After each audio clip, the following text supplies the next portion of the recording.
It's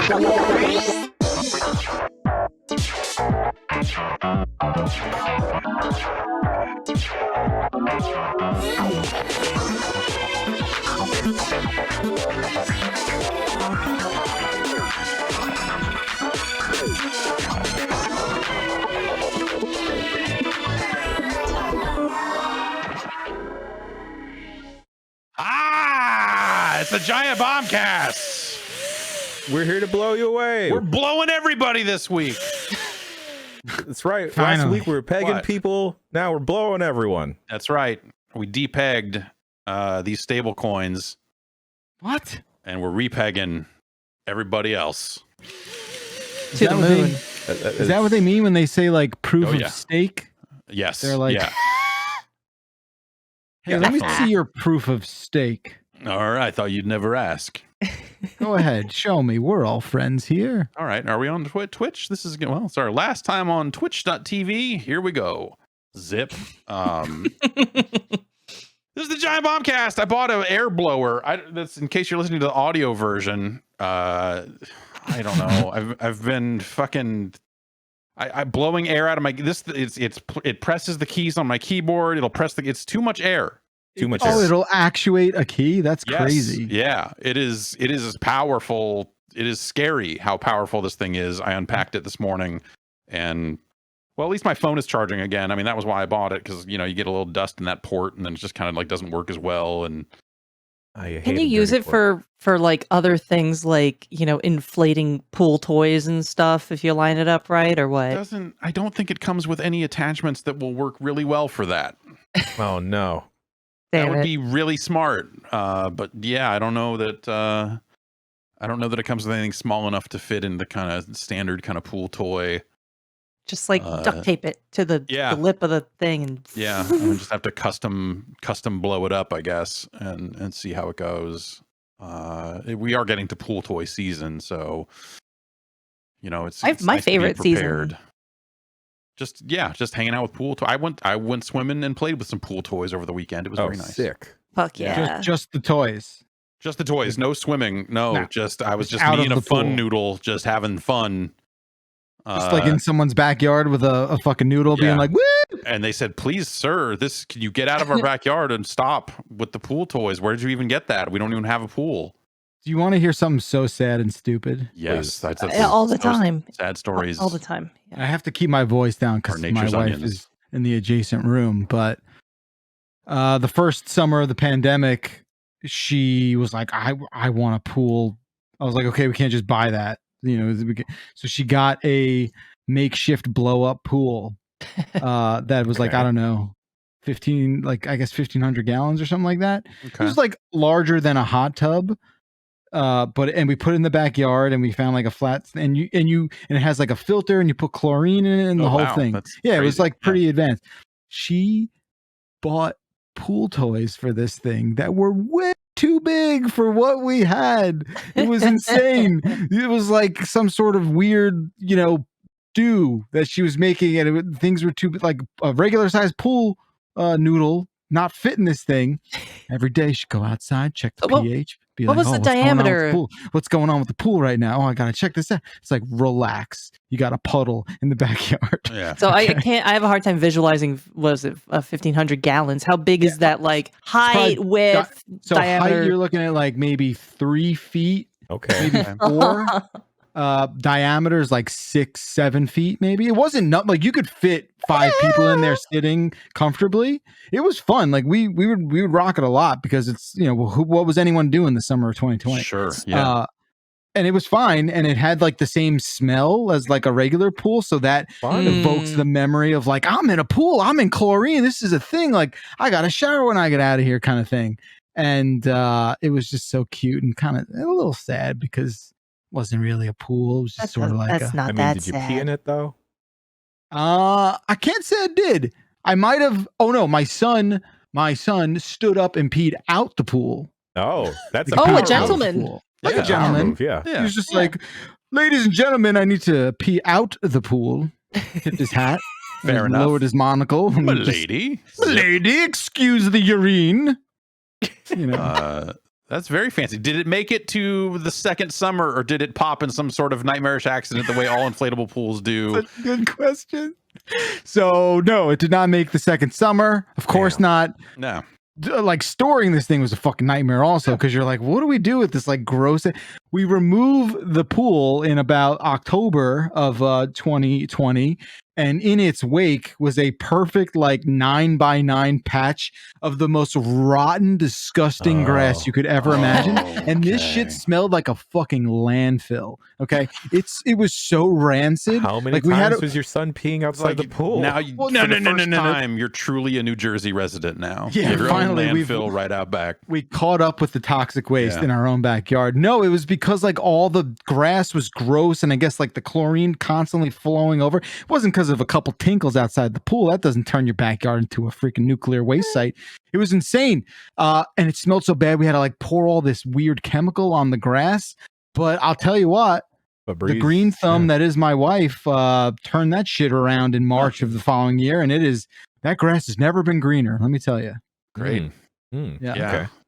Now, we would always aim much lower than that and get an actual kiddie pool, or like maybe something slightly bigger than that, because you're like, we need something for this weekend to get drunk in.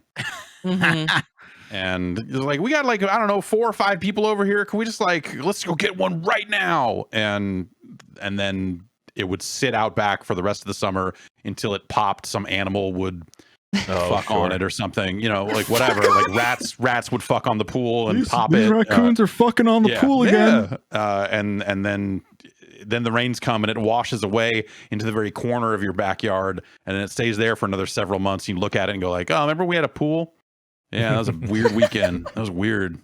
I keep toying with the idea because I don't have like a backyard, and I really do want like a little like summertime hangout thing, but I do have like a little porch situation, balcony thing. We keep toying with the idea of getting a hammock, and we're like, ooh, are we hammock people? Get a hot hammock. Thinking about hammocks. Is this the year? We had a hammock as a kid. It was fun. I'm scared of spiders and bugs that live in the hammock. Oh yeah, you're not going to immediately live in the hammock. Oh yeah, they will.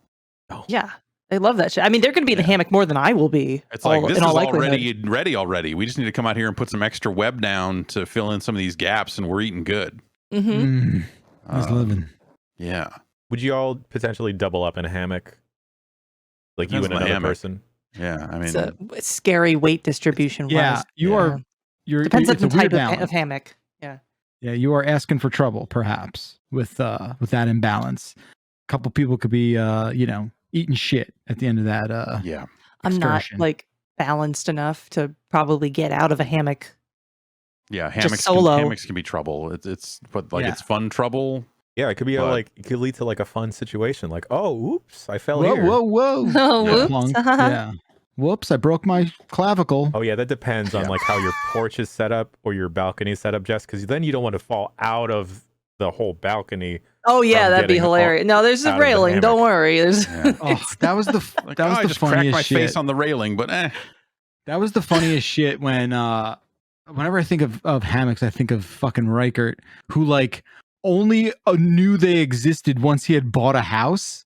Like what? He was like, yeah, he only realized like hammocks were a thing until he was like, oh, I have 2 like trees that could support this thing. I see what this is all about. God damn.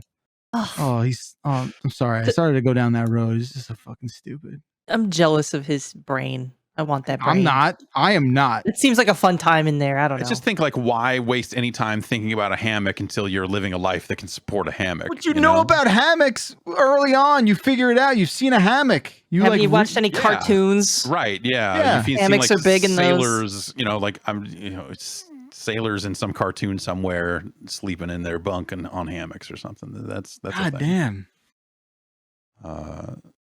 Yeah, I don't know. The hammock, I feel like as I was a kid growing up, it was between 2 very big trees, and so the hammock would get filled with tree shit and spider webs. And yeah, the tree doesn't want it there. Tree's not like, oh sweet. No, it's like, oh, there's a rope cutting into me. Yeah, this feels like this feels bad. I will slowly overgrow this.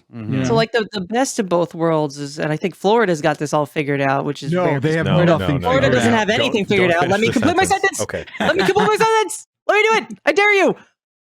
They've got it figured out because they're all into the enclosed enclosed pool where it's a big screen. So the sunlight still gets in. You're still technically outside. The critters don't get in. You don't have to skim your pool all the time. Put a hammock out there. Less buggies in the hammock. They got the fenced in porch situation all sorted out. I'll give Florida that. Yeah, Can we? Yeah, that's doesn't take out the 4,000% humidity. Like that doesn't do shit. That comes with the territory. Whatever. I like humidity. Yeah. We have our backyard. When you walk out the back, there is a big covering, and it's really nice because it gets fucking hot, and so it's like this really cool area that you could set up some furniture and hang out. It's an area off to the side that if you were like, let's build a fire pit, or you could do something like that. But this overhang, as nice as it is, when there are just times of the year, or at least I don't know. We've only been here, we haven't even been here quite a year yet. But we got here last year just in time for there to be the most mosquitoes I've ever seen in my life. And everyone was insisting like, oh, this is an abnormal year for this. It's not normally like this. Like, okay, cool. Big year for standing water. Yeah. Shout out to Standing Water for getting it done last year, big time. Yeah, but nothing good can come from standing water. Yeah, but it just basically got me in a position where it's like, oh, this is a really nice area out back that we can never use because we're just gonna get eaten alive out here. And it got me thinking, like, should I screen it in? Unless you screen it in. I feel like every year around this time, I start getting served these fucking ads for like the one guy's figured out how to murder all the mosquitoes on your porch. Entomologists hate him. And there, it's just like some weird device. It's like, this is it. You just open the lid and it kills the mosquitoes in a mile radius, and you put 2 AAA batteries, and like, no, that shit doesn't fucking work. You wear the silver bracelet. Yeah, you have to like. It's like, what the hell? Like, oh my god. Well, I was reading mosquitoes hate magnets. Yeah, I was reading something not that long ago that was like, hey, by the way, the bug zapper kind of vaporizes the bugs, and you've been inhaling bugs all summer. Hell yeah. I could live with that. That's free protein. Yeah, I could live with that. Like that, honestly, if the solution was like, yo, you will get rid of all the mosquitoes in your backyard, the cats, you gotta eat them. Fine. Like, I don't care. Like, you gotta eat them, but you don't know. It's perfect. Oh, even better. Perfect arrangement. Okay, yeah. It's even better. It's a perfect crime. Even better. Yeah. It's like, this is a hamburger. It tastes a little off, but whatever. It's fine. I mean, how many mosquitoes would you need to eat at once for you to taste them? It depends if they've drank blood recently. I think. Are they seasoned? Are they cooked and seasoned? Or am I just like cook them up? Man, I just cook them up. Mix them in with the guacamole. Like, I don't care. Yeah. I just wanted to talk about, like, I just want to even out my tan, but then it eventually evolved into mosquito talk. Oh, yeah, God. You can't do it. You can't even out your tan because the mosquitoes are going to get you. No. That's it, dude. No, I'm like, their world. We're just living in fucking Seas Candy like catalog right now. It's like 12 different shades of brown. Like, God, I need to even out. Nuts and shoes. Nuts and shoes. Your walnut squares. Hell yeah. I'm 5 different kinds of brittle right now. Ugh. I'm hungry now is what I am. Yeah. Who's hungry? Mosquitoes. I'm hungry for video games. You said the word. That's right. It's time to talk about them, I suppose, if we must. Yes. Loot River. Loot River. All right. We did Jan, that. you've been that's we did that joke at the beginning of that video. I'm sorry for doing that. Using it. all right. Yeah. It's you say it out loud, it has to happen. I get it. Jan, you played some Loot River. This game has been looking cool. This has been on my installed games I have not launched yet list for, let's say, 3 weeks. Yes. Tell me about Loot River. Loot River is another roguelike isometric point of view. But what differentiates this from other roguelikes is you have the power to control the different rafts or platforms as you are going through the dungeons. And a lot of them are like kind of Tetris shaped. So you'll get your, oh my God, this camera's killing me today. You'll get different shaped platforms, and they do a lot of play with verticality. So occasionally you'll be stuck in an area where you have to rejigger the tiles around to get the one to fit to go through the tunnels and everything. And then occasionally you also have to deal with like, all right, I got to find a set of stairs to get up there because otherwise I can't go through this platform. And it's neat how it handles that, and it's cool because it's pretty simultaneous with the right analog stick. And I might have just been having problems here, but I was trying to use a PS5 controller on the Xbox, the PC Game Pass version, and I could not for the life of me get it to work. And then I tried playing this game. It works with every other game. I don't know. Maybe it's just an isolated incident. But it was not a Steam game, right? No, it's not a Steam game. It was on PC Game Pass. That'll get you. Steam has a built-in layer that will translate that stuff when it needs to, when games don't natively support it. And outside of Steam, it becomes a much more your mileage may vary sort of deal. Yeah. I tried doing a bunch of workarounds, but none of them worked. So I wound up playing it on Steam. But anyway, this game is a complete nightmare to play with a mouse and keyboard because you'd be moving around with WASD and then also moving the platforms around with the arrow keys while trying to attack with like Q and E and R. Jesus definitely Christ. recommend playing this on a controller. Graphically, it looks really cool. It kind of reminds me, Rory brought this up, it reminds me of Children of Morta. So it's kind of like that pixely-ish style you got going on. The only progress you're making from run to run is one of the currencies you'll get as you are going through the dungeons is knowledge. And then you'll use that knowledge to unlock weapons, armor, and different headpieces. But the bummer side of this is it's not like how when you unlock a new weapon in Hades, you just unlock the ability to find it in your runs. Okay. So you'll get a sick-ass sword, and when you first buy it, you can use it, but in any subsequent run, you will have to just maybe chance it, and maybe it'll drop from an enemy, maybe it'll drop from a chest. The platforming stuff really it works well, but when it doesn't work well, it really is apparent, and it sucks because I have wind up trying to dash around, and because of the verticality, I've wound up being stuck on invisible platforms because I'm trying to dash around to avoid enemies, but then I'll wind up on an invisible platform and I won't be able to get off, and then I'll wind up like messing up my run. And sometimes the pathfinding with the enemies, sometimes they'll go through a diagonal where like two platforms are just touching tips on their diagonals. Yeah. But sometimes they won't, and sometimes it's okay if your character can do that. But I've had other instances with my runs where it breaks. And I don't know, like the combat, I wish it was better because it's kind of, you follow through with everything too much. All the attacks have too much weight to them. And it's kind of off-putting based on your character size because you're like a skinny little dude and you're just going all in on each attack, that it's, unless you switch it to easy mode, you can't actually cancel out of that with a dash or whatever. Okay. Yeah. They have a bunch of different weapons. So there's a light attack and a charge attack. The charge attack will vary depending on the weapon. You also have different spells per weapons.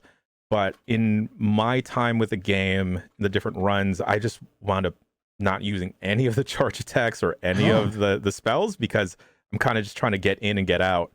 Some of the charge attacks are neat because like you'll throw a projectile or you'll do like an AoE type of thing. Parrying, how long of a charge is it? Is it sort of like you could charge it indefinitely, but you're stuck stationary. Right. But the neat thing you can do though, because you are you can move all these platforms, you can hang out on the edge of a platform, charge up, and then kind of like go back and forth with a platform to like kite the enemies to come to the edge, and then you can wind up like moving your platform in, hitting them, backing out. There's a constant timer going on, so I'm assuming that you could kind of speed run the game if need be. There's a bunch of different modifiers to affect your runs. I mistakenly had one that would pop up a boss at the end of the first level each time, and I was confused and angry. He's like, "What's going on? I thought I beat this already." Shouts out to Rory for pointing that out to me. The other big thing is pairing in this game. They'll have like a pretty decent indicator above their head when they're about to attack you.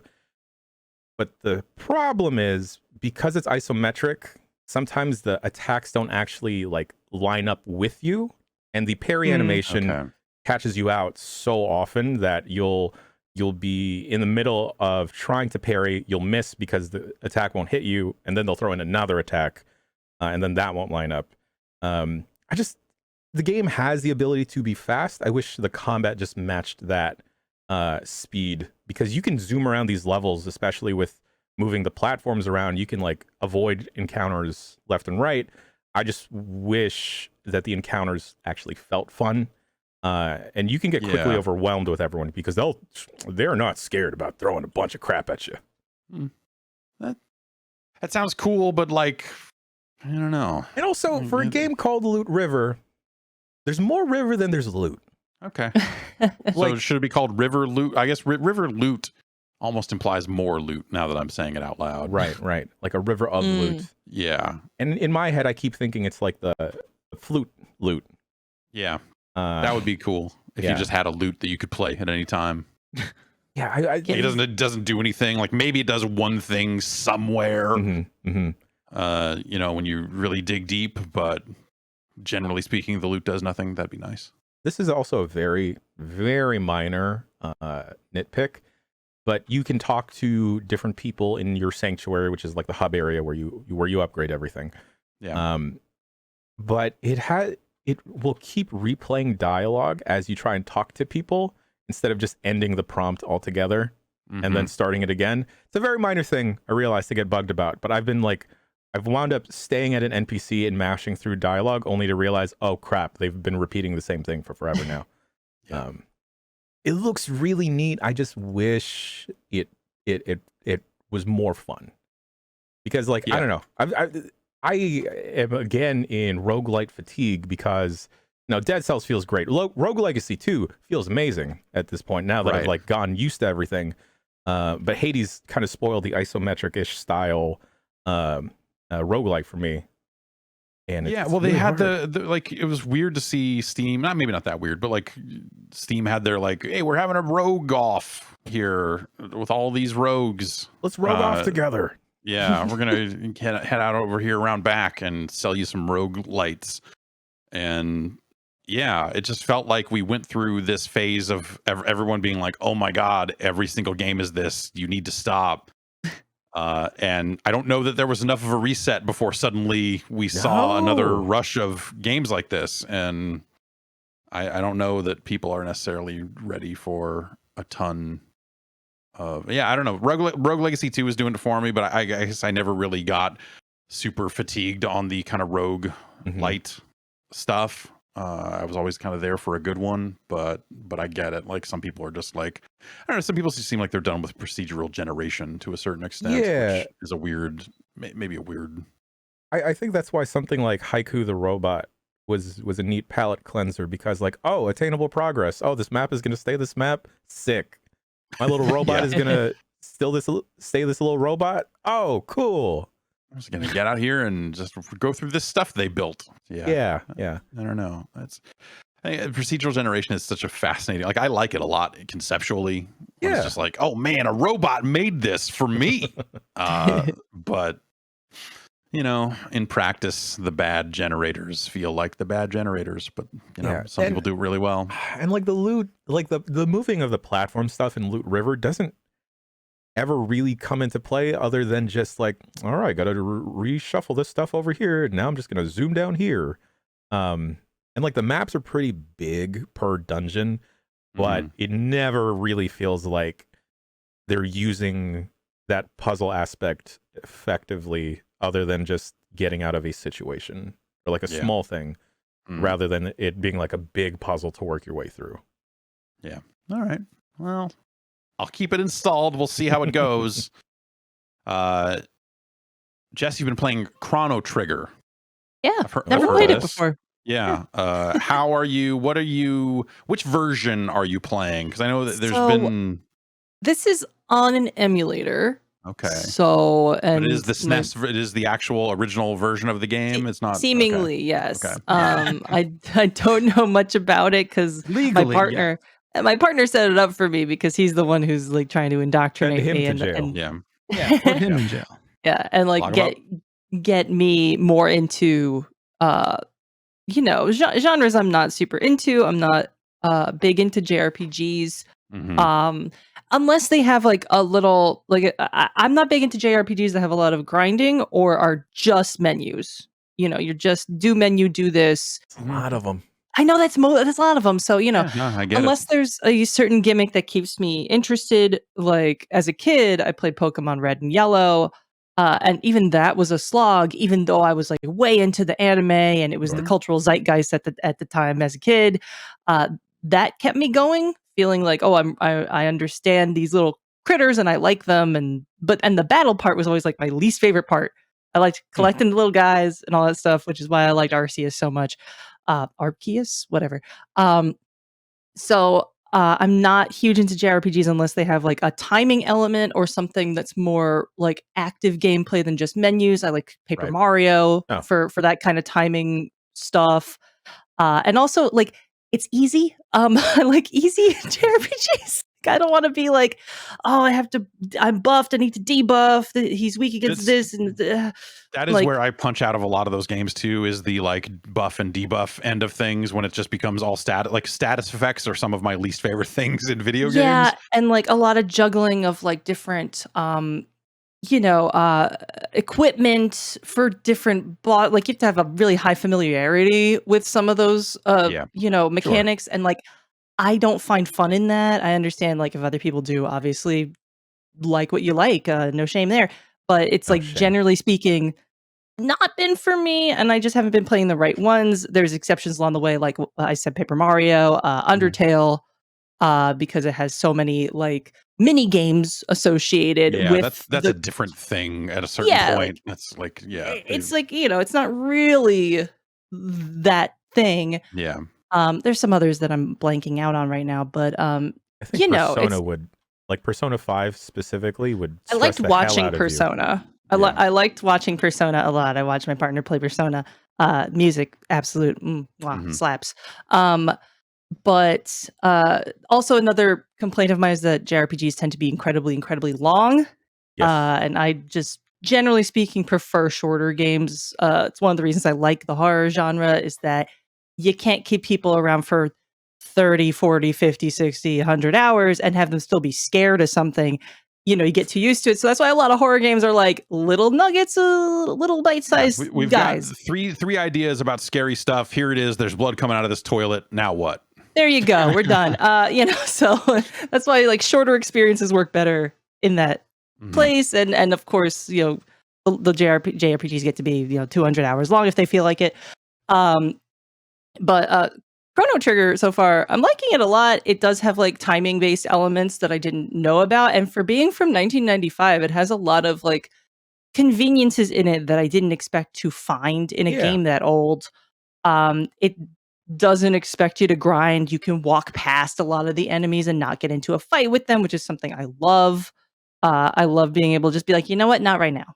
Like, I don't feel like it. I think that'll come and get you later if you don't. I know. I'm still leveling up correctly. Yeah. Like, you don't have to fight all the guys to be an appropriate level. Right. Which is another thing I'm surprised about, is that it's really balanced well. I also feel like the economy works in that game. Like, I was worried at first, like, oh, here's a sword, I could buy it. But I was like asking my partner, like, should I wait? Should I buy this? Am I just going to run into this in the world? And the answer is like, yeah, you're probably just going to run into that sword, and it'll be like the right time to use that sword anyway. And you get tons of money all the time. And it's like, oh, thank God, I don't have to like scrimp and save and like plots about like selling my old stuff, trading in new stuff. Like that sort of like finicky stuff is like, this is not the fun part. Yeah. Like this is not part of the game for me. Yeah. So I'm really surprised at how good the economy is. Like, I'm constantly buying and selling and not worrying like, oh, do I have enough to spare to stay at the inn? And ethers. Like I have tons and tons of stuff, and it's like, oh, sick. This game's easy. I like that. It's like I don't have to freak out about this stuff. Yeah. And yeah, I like that you can name all the characters, so I'm naming them fucked up things to troll my pseudo husband. Oh no! The worst. They gave them names already. It's not your place to change them. God damn it! Yeah. I named Chrono. I named him Chrono.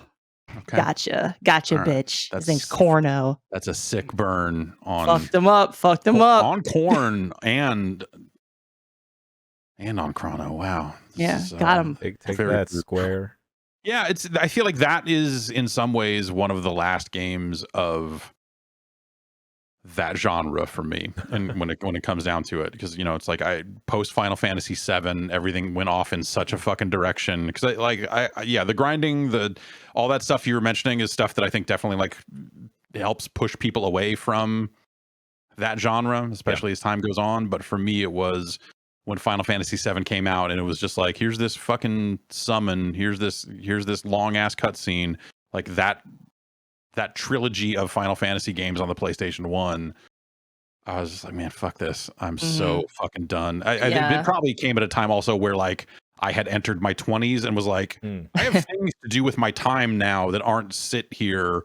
And so this chapter of my life is fucking over, and I am not going to play these anymore. Yeah, I think I got like a bad first impression, again, from being raised on Pokemon, which is, you know, your mileage may vary on like, is that a good game gameplay wise? You know, if we take nostalgia and set it aside and go back and be like, is this like, does this respect my time? Because like I was thinking about like how Chrono Trigger, like you're going through all these different dungeons and stuff like that. They all look and feel so different, and they really respect. They're not super duper long. They're not super duper dangerous. It's not like this real huge struggle. And I was thinking about, you know, Mount Moon and like all the caves you go into in Pokemon Red, and it's just like how bullshit those caves were, and how you had to have an escape rope or like a shitload of potions and revives on you. You had to like really, really prepare for the gauntlet of those caves. You'd get lost in them all the time. Yeah, it made have you I feel been like here you were before? traversing an actual cave as an 8-year-old. It's real.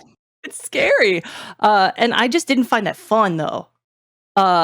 Totally. And like, but like the areas in Chrono Trigger, it's like, oh, here's a factory, here's a jungle, like all these different looking places, and they look really complicated. But zone, Jess, that's a contained jungle. They look really complicated at first glance, and the caves in Pokemon look really simple, but like they're totally opposite. I have not gotten lost in this complicated looking factory. All these paths kind of lead to shortcuts that go to an earlier point where your save point is. And I'm like, wow, like they could design levels back then. I had no idea. Crazy. Yeah, I really got into Phantasy Star 2, which is a few years before Chrono Trigger came out. You know, the genre did advance over the course of the 16-bit generation for sure. Like they figured some stuff out, or at least like tried different things. It doesn't necessarily feel like they were moving in a direction of just like, oh, we're streamlining this for more players. It was more like, in this game, we've decided that you can see the enemies and walk around them. It always felt really arbitrary which ones did and didn't do that.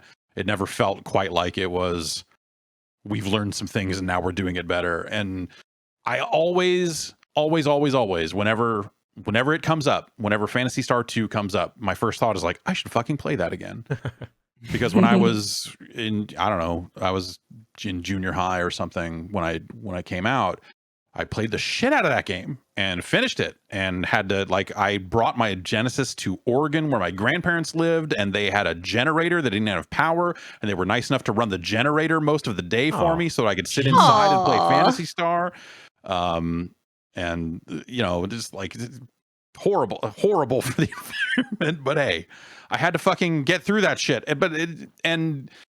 But looking back on it, that game came with a fat strategy guide that just had maps of the goddamn dungeons in it, because at some point when they were localizing that game, someone looked at it and said like, this is fucked. We need to enclose a thing. I don't think the Japanese version came with it. I could be wrong. But at some point in the process, someone said, this is fucking crazy. We need to, you know, it's not going to be every single secret in the game or anything like that, but like, we need to give people maps of these fucking dungeons because they're bullshit. And now I wonder, like, without that, is that game actually great on its own? Because my memories of it are that it's outstanding. Play it without the manual. Find out. I've played the first 2 hours or so of that game over and over again over the last 20 years. Just like, oh, I'm going to play it again. And I get about 2 hours in. I'm like, all right, yeah, we went over to see what was going on with this machine over here and why are the monsters being made, and then and then this kidnap. Okay, I think I'm good, and then not. And not continuing on. My other formative exposure to JRPGs was Final Fantasy X, whichever the one is with Tidus. and sin. Yeah, no, and that stuff. Yeah, Kingdom Hearts 1. Oh yeah, right. Of course. That fucking thing. Jesus Christ. When they were kids. But that one felt really grindy to me, and I never beat it, and I told my partner like how far up I got through it before I was just like, this game's going on forever. I don't care. Never mind. I'm frustrated. And I was apparently like about to get to the final boss when I gave up. Were you trying to get like specific like the Ultima weapons and everything? Yeah, were you like dodging lightning for hours? I was just playing it like a schmuck and just being like, oh, there's so many invisible guys in this field that I have to fight if I want to cross this goddamn field, and just being like, oh, really annoyed at how many battles there were. And it's like, I didn't know that there were like JRPGs that had better balanced like encounter rates and don't just have a thing like a repel where it's just like, are you sick of the game? Here's a thing that makes the game kind of chill out for 100 steps or so. You won't be assaulted by a Zubat or some fucking elemental dingus in a field. Think of when that switch for me happened, because I was all in. Everything that is sounds off-putting to y'all, I was just like, no, give me more. Make this shit more complicated. Like the deluge of PlayStation 1 JRPGs. Oh my god, as a child, I was living it up. Give me that Vagrant Story. Give me the Legend of the Dragoon. That guy looks so cool, y'all. I played Vagrant Story is kind of doing its own thing though, like combat wise. That's a cool. That game is built around something. It's not just like, hey, here's another one of these. Yeah, and then like even then, like the stuff that was similar to Pokemon. So like your Monster Ranchers, your Dark Clouds, and well, I guess that's not necessarily like Pokemon, but like Monster Ranchers specifically, I was like, let's do this. This NSYNC CD gave me this one dude with an eyeball.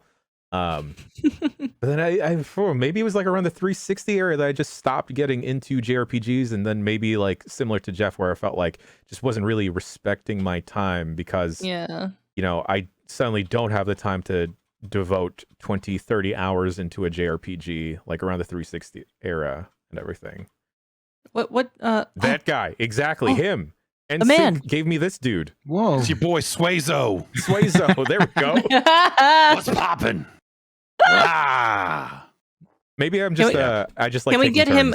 Can we get him fluttering in the wind of the blowy thing? Oh yeah, His there we tongue go. fluttering in the wind. Yeah. Finally, the meeting. I'll mute my mic for it. Just okay. No, I need it. Oh, he's so little. Okay, I'll let you hear it. Much smaller. Whoa! Look at that guy go. Oh wow, that's. I'm just imagining him putting his head outside of the car window and his tongue flapping in the wind. Yeah, the wind would take that little fucker. He's so cute and small. He's a young man. I got him out of a crane machine in Japan somewhere. Smuggled him back. And he's my friend. Oh. What do you think about the music in Chrono Trigger, Jess? It's pretty good. I was taken aback that I recognized a song from YTM&D. Yeah. The Brian Peppers song. It's like I was like, shit, I'm never not gonna relate this to Brian Peppers, and that sucks. For those of you listening who are born in 2000, don't look it up. Not worth you it. You don't need that poison. You've got your own dank memes. You don't need mine. Mine were bad. Mine were not dank. No, they're dank in a different way. They're dank. Yeah, they're dank in like a spoiled. They're dank in the way that grass was dank underneath the inflatable pool. Yeah, baby. Poison. There's a poison. You thought we randomly introduced that little tidbit into the podcast. Is Final Fantasy X the Duke Nukem Forever of role-playing games? Chan's face. Where they were like, here's a bunch of side shit that you have to do, and all of it sort of sucks. Like in Duke Nukem Forever, you have to drive an RC car, you can play a pool table, there's a bunch of all this other stuff aside from it being a shooter that they spent all this time on. And then in that game where they're like, here's this shit-ass chocobo race, and here's this part where you play underwater water polo. And No, because there's stronger parts of Final Fantasy X than Duke Nukem Forever. Sure. Okay. Jen, all right. did you want to be a blitzball when you grew up? No, because I didn't know how to swim. I knew I couldn't play that game. Okay. No, a blitzball. I wouldn't be able to play. I can't swim. I'd be ineffective as a ball. I wanted to be the cool dead samurai dad guy, you know? That's the only reason he's why. the only good character in that game. Ooh. That's the only reason why I slick my hair back. It's like, man, I just want to be that guy. dude. That guy was that was the original daddy. That's a daddy right there. Why do y'all think I got into robes? I just want to be that OG daddy, man.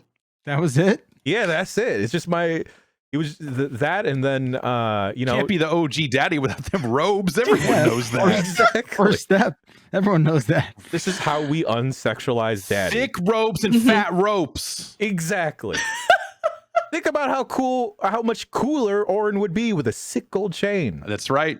And then Titus would be like, damn, wish that guy was my dad. Look at those dookie ropes. I forget the tiger guy's love name, that, like, or the lion guy's name, but he was cool too. Kimari. There we go. I just called him Worf. He was just Blue Worf. Okay. Yeah. All right. Yeah. I like that, like, when you're little, like, you have a crush on Titus, or Titus, however you want to pronounce his fucking name. You have a crush on him, and he just looks like Meg Ryan from 1998 or something. But you grow up, and you're just like, damn, Orin, though? My tastes have refined. No one ever gives any love to Waka. Word. No one's like, oh, damn. Waka, no. He's not himbo enough to be attractive. Like, I don't know. Oh, is he? And he's also got that, like, semi-racist accent. Is he too frat boy to be himbo? I think, yeah. He's too frat boy and he's too racist. Yeah, that makes someone unattractive. Yeah. Yeah, right? I mean, if he was a little less of both, we'd hit like a sweet spot of attractiveness. Yeah, just a slight, but just a little, like 10% less. You don't want zero. You want some. Yeah, zero. Yeah, just don't. Some of that. Just don't. Throw that in. A little bit of spice, you know? Yeah. Was he voiced by John DiMaggio in Final Fantasy as well as Kingdom Hearts, or was that just Kingdom Hearts that he was John DiMaggio? Because I just hear racist Bender when I hear him. Racist Bender. I don't know. I don't know. I don't know. Top of my head. I don't know. Chrono Trigger's good though. I haven't noticed any overt racism yet. There's cavemen, but well, you're time traveling. You're time traveling. It's a plausible deniability situation there. It is like, the guy that did the Dragon Ball Z illustrations. He illustrated all the Toriyama. Yeah, Toriyama. He illustrated all the folks in there. So occasionally you'll get a bad guy that has the big racist lips that look a little suspect. But that's about it for 1995. That's a pretty good. It's a hell of a game. Pretty good ratio there. It's a good game. Yeah. Chrono Trigger, check it out. Out now. Out now. Yeah. Out now. I'm sure it's very affordable. Actually, I think there is a version of it on Steam. I don't know if that version's any good or not, but out longer than half the people who listen to this podcast. Yeah, 95. Yeah, okay. Mm-hmm. Potentially. Trek to Yomi. Jan, you spent a little bit of time with the final version of this. Yes. The Trek to Yomi seems like, not to just tee you up here, I don't know what you think about it, but Trek to Yomi seems like a game that is disappointing people left and right as it has come out and people have spent some more time with it. Well, I'm not about to disappoint you, Jeff. It's disappointing me as well. Okay. Oh no. Disappointing me so much that I decided, like, screw it. I'm just going to sit here and finish this game from spite now. No, see that you do this. This is where you make all the right decisions until the most important one comes and presents if we were still writing game reviews on a regular basis, that is the exact attitude of just like, I'm gonna fucking finish this fucking game. Yeah, just to show it who's boss. I just want my arguments to be bulletproof and my grievances to be bulletproof as well. So I'm like, well, maybe it's gonna be super dope at the end. Maybe they're gonna introduce the color red. Yeah, it's the giver. That'll turn this around. Yeah, the giver. But if you're interested in spite finishing a game, Trek to Yomi might be up your alley because it's not that long all in all. I think I clocked in about like 3.5 to close to 4-ish hours. That's tolerable. That's a Marvel movie. Yeah, so it's not too long. It's like 2 Multiverses of Madnesses. Just play one in reverse. Is it better or worse than Multiverse of Madness? Oh, that depends on the person you're talking to, because I really liked it because I'm a Sam Raimi freak. But I don't think my partner. She might like Trek to Yomi more than Multiverse of Madness, and I say this as she's not someone that plays video games that much. So I'm just going to make a bold declarative statement on her behalf. She won't be upset at all. So what's so spiteful about it? You know, they do such a good job. Like, this game is trailers really well. It looks really good watching it, right? Because that's what I was worried about. Whenever something looks like just this is cinema. Cinema, I'm like, okay, are you gonna like actually, have the gameplay side to back up that endeavor? And they do such a good job at like framing certain moments, because you'll switch from 2D to 3D occasionally, and they'll do stuff with like, oh, there's a dirty foreground, or like the fire looks really good. All the NPCs are strewn about in a way that looks like, oh man, this looks like occasionally it will look like scenes from like a animated Kurosawa movie, right? Because they do a good job at paying homage to like the black and white samurai film format. Tons and tons of film grain. There's some fun little effects that if you try and exit a little combat space, or when you enter in a fighting sequence after navigating around, or a cutscene, they'll kind of do like the film reels kind of speeding up just a little bit type of deal. But the gameplay is where it's a bit of a bummer. Yeah. The changing from 3D sequences to 2D sequences can be a little bit awkward. There is a lot of it because you're navigating around, because of the black and white nature of everything, and there are certain moments where the game is just really, really dark as well. It's hard to find any type of collectible or any branching path. There are branching paths, other than it being a fairly linear game. You can wind up approaching certain instances differently. Like, all right, I could just fight these 2 dudes on this bridge, or I could saw off this bridge and they could die, which is neat. The part where it's not neat is any of the samurai swordplay. Oh no! Wow. How? Like, when like this is the kind of a problem in your sword game. Exactly. This has the opposite problem of Loot River, where everything is too floaty. There's no oomph. There's no follow through with any of the sword stuff. You start unlocking different combos and everything. They introduce a whole stunning mechanic where you can finish someone off, and I wound up not using any of that. Like, I would just parry, mash away, and even the parry stuff doesn't feel as satisfying because the animation will suddenly change. Like, the enemy will look like they're doing a stabbing motion, but once you parry, they'll kind of like suddenly switch around to like the same parry animation that everyone does that looks like you would have been parrying like an overhead slash type of thing. They introduce ranged weapons, and those are only like, oh, you can throw these kunai or shoot this arrow. And even then I didn't use it as much because I would just want to like get in there and be a super dope samurai, but I never got that feeling at all, which sucks because good swordplay in a 2D game has definitely been established across the board. Look at any fighting game, right? Where the combat can feel good and weighty. Like, I really wanted like a Bushido blade type of experience from this. Yeah. Because the enemies, they can die in like 1 to 2 hits. You have a little bit more of leeway, you have a little bit more health, and you have to balance some stamina. But even then, like, they're not really using the stamina aspect of the game that well, other than like, all right, well, you were blocking too much, now you're a little tired. And yeah, it just like the look is so good. Bless you. The story though does not follow through well, for me at least. I saw some people liking where it goes, and it definitely does go places. Yeah. But man, I thought I'd reached the end of the game, but then turns out I was only like halfway done, and I was like, well, either I sit here longer or I just delete this. and I just sat there longer. Yeah, yeah. And I mean, like, it's probably an unfair, like, sorry, sorry I laughed at that nose blows. No, it's fine. Allergies are bad for her. It's like an unfair comparison to compare it to something like Ghost of Tsushima, because like the swordplay feels better in that, but that's a completely different game, right? And that's a game about like you've got a lot of different ways to approach an enemy depending on what they are presenting to you weapon wise, and there's like that puzzle element of like what do you bring to that fight.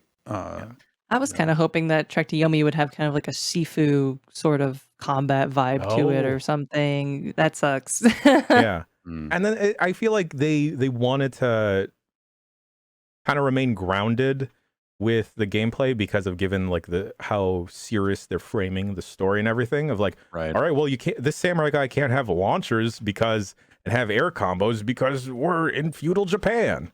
That would be way too fun. Kurosawa could not find any stunt people that could do air juggling. Be some good wire work, just big old air juggles, just hitting the guy with a sword over and over again. I watched Crouching Tiger, Hidden Dragon, not to go off too much on an anecdote, but why is that the third best movie of all time? Anyway, why the third? What is that? It's so weird. What do you mean? There's got to be like 1 and 2. Like, I don't think it's okay. I get the joke now. Yeah. Like number 3. Good job. That's fine. And I just really wish Trek to Yomi was more of a full package other than just looking really nice. Like the writing kind of dips after that halfway mark, and then the gameplay wasn't enough to get me to want to joyously see it through. Yeah, spitefully, I had to do it. It's rough. That's rough. Yeah. Rip to your time investment. Yeah. Well, time well spent. Doing the work so that the audience does not have to. Congratulations. I mean, unless you got 3 hours to spare, you might finish this game. I don't. That's 3 hours. That's 3 hours I could spend playing with the plane gun in Teardown. Oh fuck! I heard about this. I'm a kid. Are we gonna have a little look-see featuring your kid? Yeah. That's how I find out about my Teardown updates. I ask my child. Yeah, and he's like, I'm spawning these planes and they're crashing into these buildings. Is that how that went? What do we? Well, so we've had to basically step in with Teardown and kind of gate it from him, just because, it's just it's not even this stuff. He's doing a terrorism a week now, and it's not that. I mean, they're voxels, right? No, here's the thing, right? Those innocent voxels. So like he's getting to the point where he kind of understands how to load up the mods too. Yep. So I'm just not leaving him alone it's a matter of time before he's tearing down a giant nude woman made of voxels. Well, no, he's running planes right into them titties.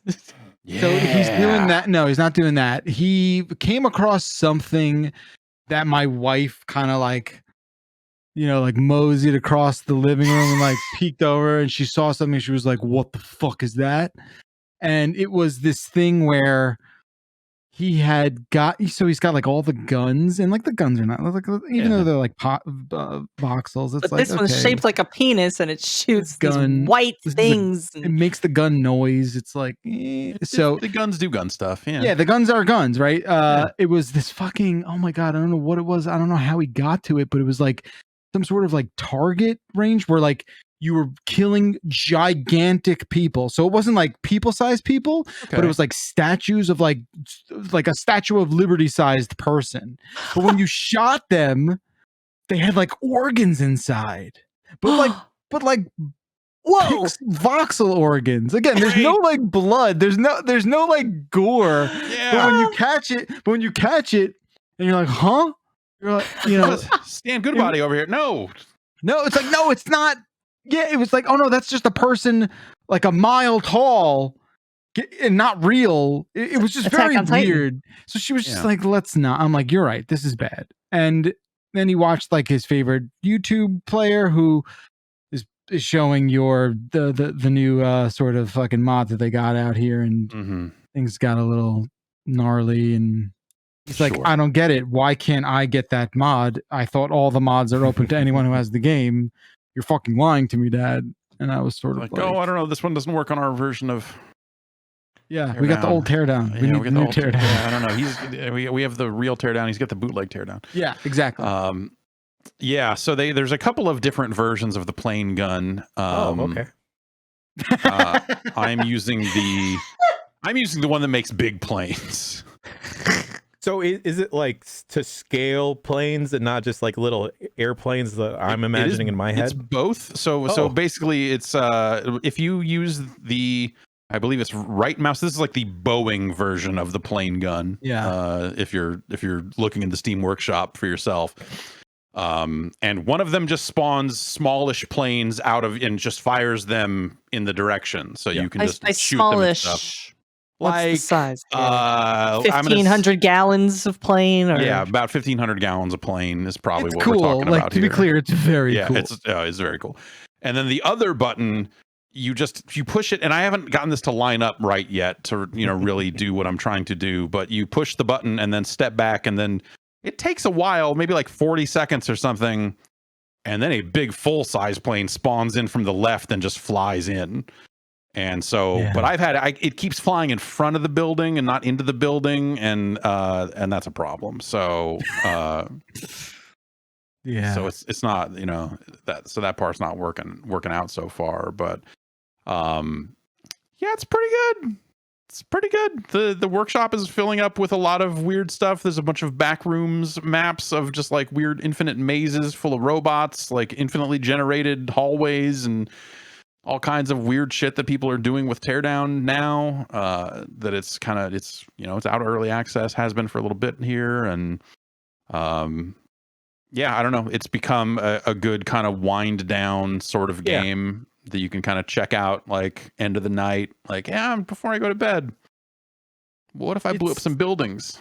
It's good wind down, like a real good wind down, interactive calamity. What it is, Yeah, people go to those break rooms, right? Like to break stuff. Just do it at Teardown. But right before they go to bed, right? Like some people have tea. Exactly. Some people read a book. I look at the ground and equip the asteroid strike and click the button about 20 times and then step back and watch the frame rate crumble.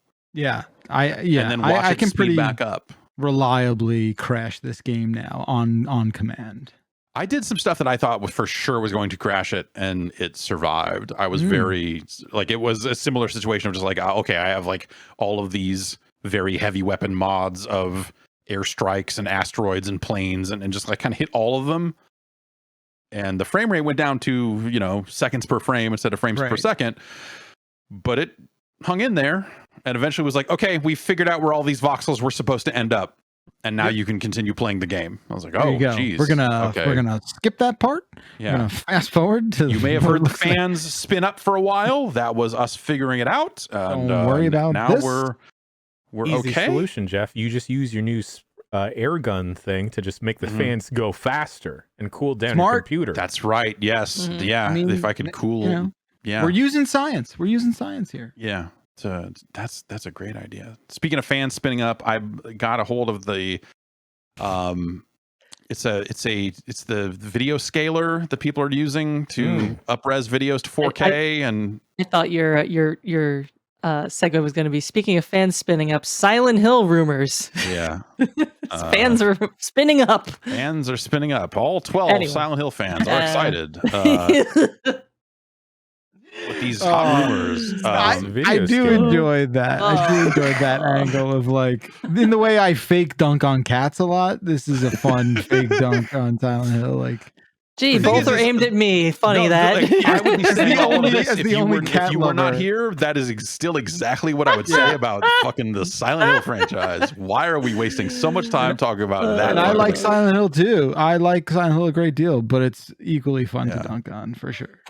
But like, so this thing is like, it uses a bunch of different AI algorithms to take video and scale it up however much you want, and it will create some real weird AI nightmares if you feed it really bad, old, pixelated, fucked up footage. Like I have the fucking garbage day video clip Garbage that I day. saved off of Google Video, not YouTube, Google Video. What? I remember that. Yeah. We don't need to get into it though. No, we don't need to get into it. So suffice to say, this is a very old video file. And I was like, what would this look like if I took this piece of shit blocky MPEG and blew it up to 4K? And it just ceases to look like humans anymore. It just becomes this weird fucking nightmare where the AI is trying to fill in the blanks. Like when used properly, you could take, there's videos of like, what is it? The Rick Astley video that they have up-res to 4K and changed it to 60 frames per second. Yeah. And it looks like frightening. You're like, this is crazy. Your brain technology is just like, no. Yeah. Like, I can't. This feels like I'm here. This feels like I'm standing inside of this production now. And it's really neat. But when you feed it a bunch of fucked up videos, like here's The Rock talking about the power of the Xbox at CES. And his skin smooths out in such a way that's like he looks like a freaking android. It's really fun. Does he have any screenshots of this? I didn't save any. So like this will take hours and hours to run. I'll watch it a handful of times and be like, okay, I can do better, and then delete everything and start over again. Fair. And yeah, you should stream this. This is interesting. So this is like you click a button and walk away for 9 hours. I mean, like stream like a gallery of best hits, But yes, I have a PC in the garage that I'm not using that has significant power that I could probably turn it into a render farm for this type of work. I bought this. I can make these into NFTs, Jeff. I think. Well, yeah. I think what I'm going to do here. So I bought this. I got locked out of my eBay account for buying this Monique DVD. I love Monique. My wife was asking about this Monique special, and I was like, it was on eBay for $4. And so I bought a DVD copy of it thinking, why not? And then somehow in the process of that, I don't know if I was on a VPN and that's why they were like, what's going on here? But I did have to log in and change my address because I haven't gotten anything from eBay since I moved. And so the process of me logging into eBay, buying a thing, changing my address and checking out, it was like, you need to change your password. And I was like, cool, not a problem. And it was like, actually, this website is broken in such a way that we're not going to let you change your password, and it's going to break so many times in a row that we're going to totally lock you out of your account. And I spent 20 minutes typing back and forth with someone who was like, no, click the reset password button. I'm like, no, this is, I am doing this, and it is not popping up a thing that lets me reset my password. Like, you're going to need to call on the phone. Like, great. I'll fucking get right on that. So at least you got the Monique DVD. I know, yeah. So at least that showed up. But now I think I have to fucking talk on the phone to eBay tech support to be like, hey, can I buy more garbage off eBay? Can you let me buy junk off the eBay? I want to get on the eBay. And I should probably just do that one of these days, but I have not done it yet. But I don't know. We got this Monique. Anyway, long story short, I think I'm going to take this Monique DVD and scale it up to 4K because why the fuck not? Yeah. You can, why not? What a terrible idea. Yeah. Spit it out in ProRes, then chop it down to something a little more reasonable. Man, I think about doing that with old YouTube videos I used to make with my friends. It's like, man, well, what if this didn't look like garbage? But now thinking like, oh, we could all have super smooth skin. Like The Rock in the Scorpion King movie when he turned into a scorpion. Exactly. I mean, that was already. So smooth. How can you get smoother? That Rock, they put it in the tumbler for a very long time. Yeah, got very, very smooth. I want to do that with there was goodbye thought. Had a thought. Oh yeah, there was a so there was a freaking Fox reality TV show that I've only been able to track down at 480p, and it was called Murder in Small Town X, and nobody knows about this piece of shit show. It had only one season, but it was a full LARPing experience situation where these contestants were in a whole town that was populated by actors, and there was a murder mystery that happened in the town, and they had to interview all the actors that were in character and stuff like that. It was really goofy, and I want to see what a nightmare it looks like when you up-res this murder mystery fake show. Yeah, like whatever bad rips people made back then and then compressed a zillion times. Like, what does that look like blown? I'll tell you, as I've experimented with similarly fucking fucked up old video, it looks fucking terrible. But it's like kind of exciting. Like, 'cause if you didn't go to 4K, it kind of can look okay in ways that are surprising and scary. Like the technology is like scary in a way.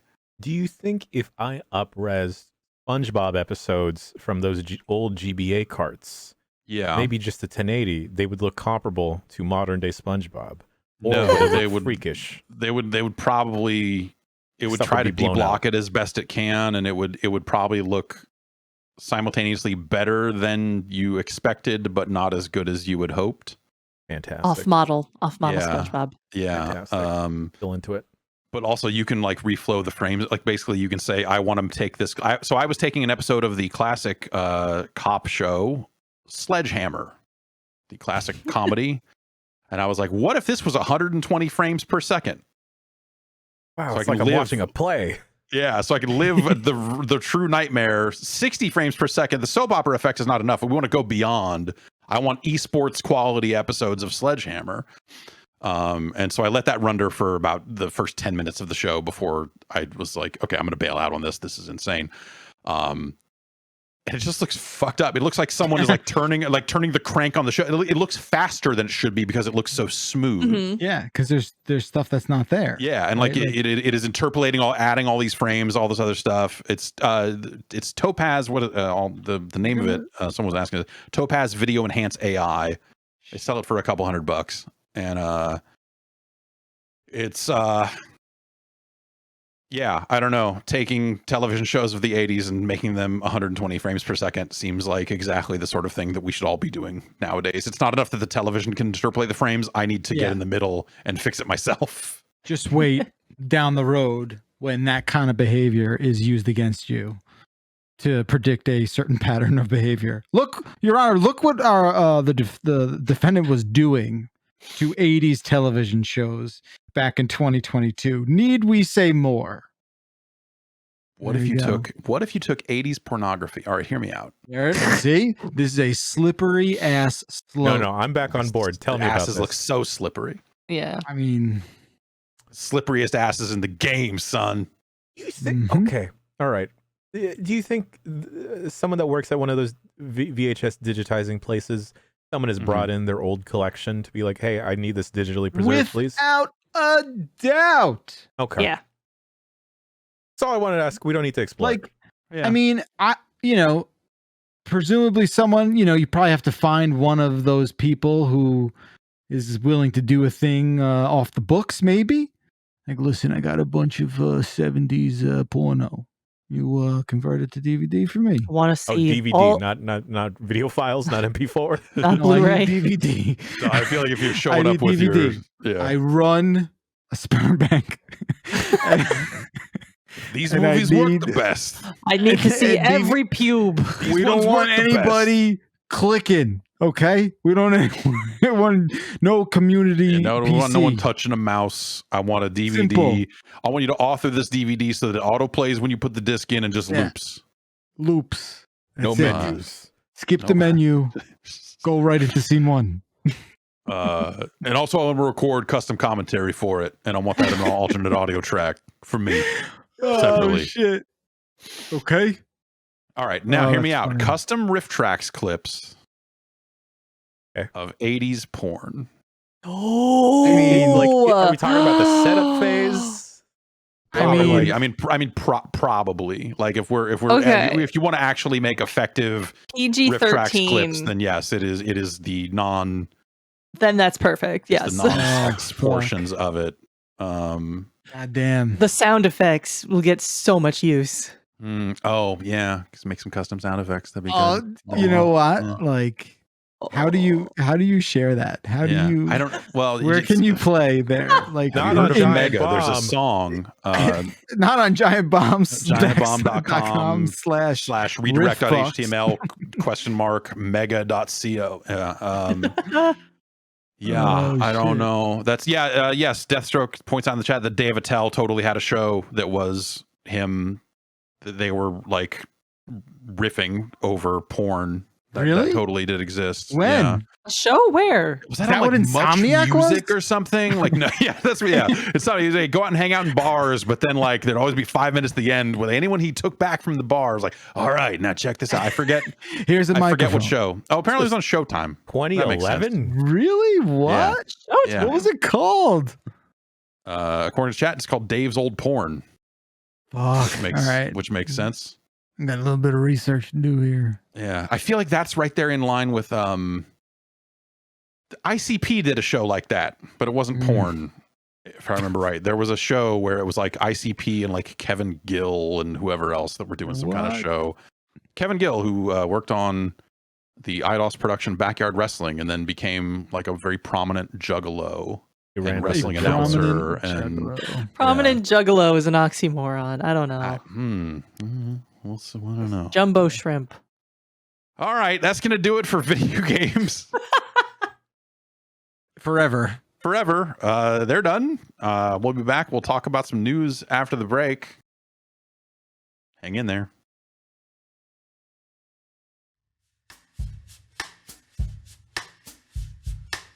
It's time to get that protein. You know what I mean? Get it. Get all that protein. How are you going to get it? What are you doing? You need well, hang on. You're eating protein shakes? What do you get? Powders? All that other stuff?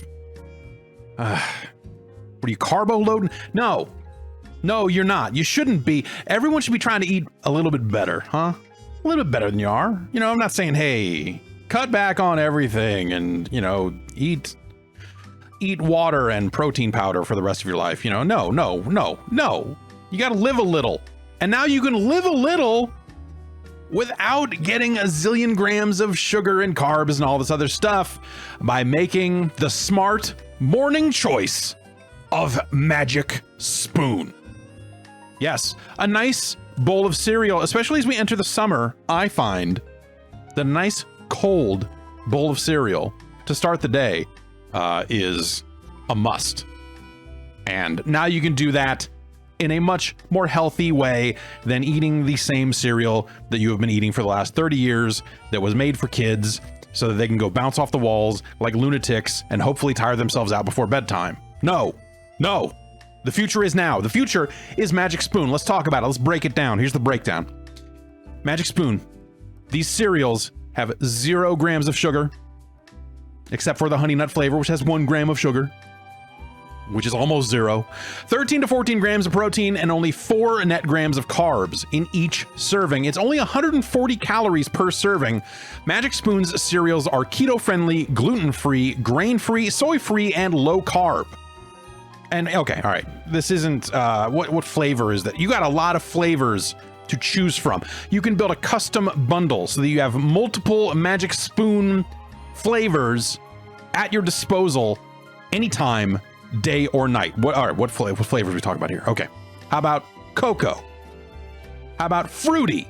How about frosted? Hey, peanut butter, cookies and cream, maple waffle, blueberry, cinnamon, and the newly reformulated honey nut. And honey nut this is not a temporary addition. This is part of Magic Spoon's permanent collection. So if you were into honey nut when Magic Spoon had it before, and you were like, why did the honey nut go away? It's back. Honey nut is all up in that ass forever.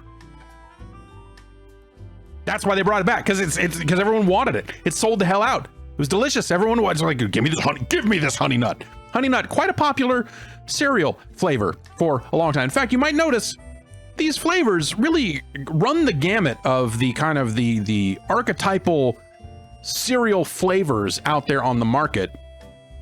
But now you can do it without all the sugar and without all those carbs and all that other stuff and get a little protein along the way and power the heck up anytime you need it. You know, I'm talking about these warm summer days and a nice cold bowl of cereal starting the day off. But look, sometimes you might need that at 2 p.m. I ain't gonna judge. In fact, no, I am gonna judge favorably. I'm gonna say live, baby. You want to eat cereal for dinner? You want to eat cereal in the middle of the night? Hey, do it. But try, hey, you can be a little bit smarter about it. with Magic Spoon, you know, and cut down on all the junk and stuff that ends up finding its way into those off-the-shelf cereals. Now I know what you're saying. You're saying, how can I get involved? I've got to be a part of the revolution. I'm glad you asked. Go to magicspoon.com/bomb and you can build a custom bundle of cereal. Make sure to use the promo code BOMB at checkout to save $5 off your order. Magic Spoon is so confident in their product, it's backed with a 100% happiness guarantee. So if you don't like it for any reason, they will refund your money, no questions asked. Remember, get your next delicious bowl of guilt-free cereal at magicspoon.com/bomb and use the code BOMB to save $5 off. And thanks to Magic Spoon for sponsoring this episode of the show.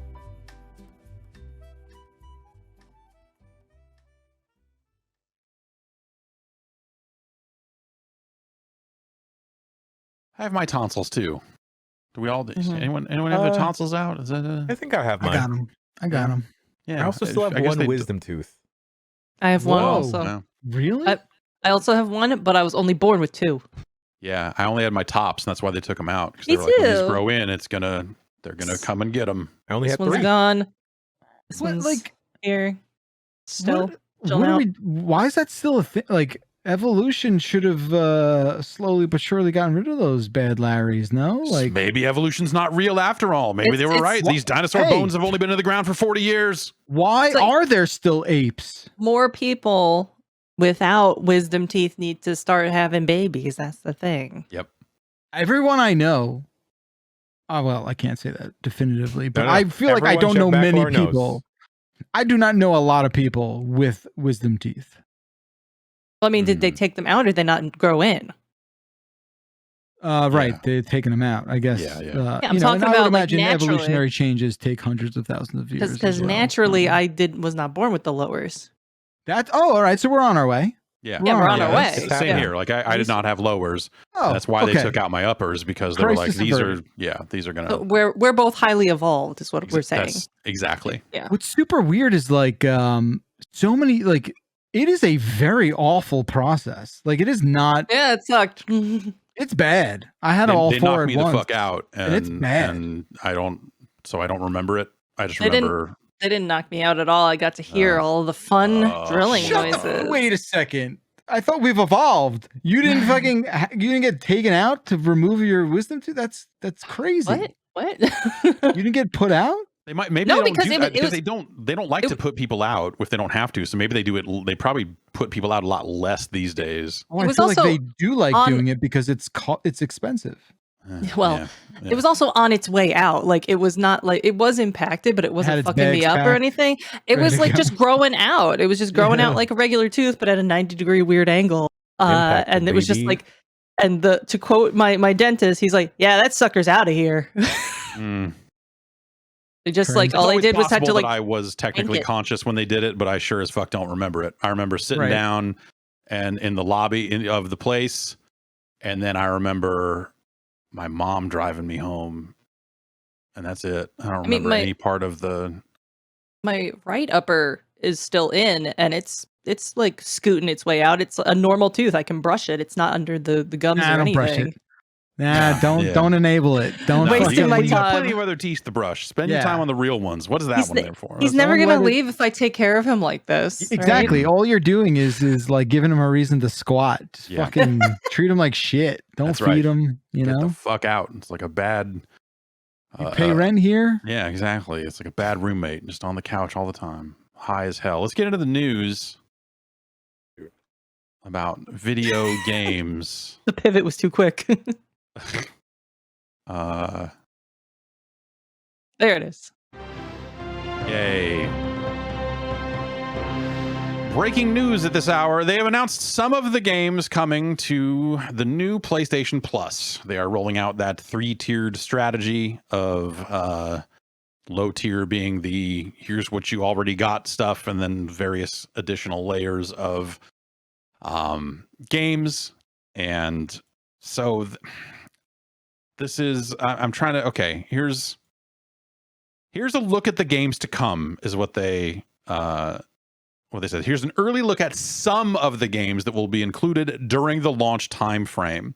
So they've put out a list of games that will be a part of this service. These are, some of these are PlayStation 1 games, PSP games, and then like PS4 ports of PS2 games, not native PS2 games, which is crappy. This list is a bummer. This list sucks. When you dig into it, the list of like PlayStation 4 and PlayStation 5 games that you're getting access to, it's a decent.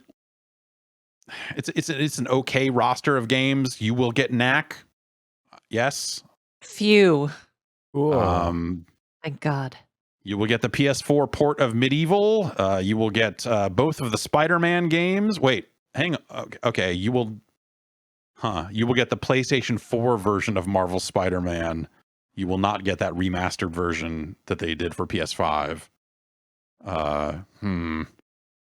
You'll get Demon Souls for PlayStation 5. You'll get Bloodborne for PS4. You'll get Uncharted The Lost Legacy for PS4. You'll get Wipeout Omega Collection for the PS4. From third parties, Ubisoft is engaged in this stuff pretty deeply, as we'll get into in a little bit here. So there's Far Cry 3 Remaster, Far Cry 4, For Honor. Square is here with Guardians of the Galaxy. Mortal Kombat 11 is here. Outer Wilds, Red Dead Redemption 2, Soul Calibur, South Park, The Fractured Butthole, The Crew 2 still exists. And those are the more modern games that they're advertising, but you get into the like classic games catalog area, and this is where it really falls apart. And I guess like the only caveat we can have here is like they are saying these are some of the games, and so there's always room for more. And also, this is the launch of their service, which is going to happen here in the US in early June. They're going to roll out in some territories a little bit later this month, so they're kind of staggering it depending on where you live.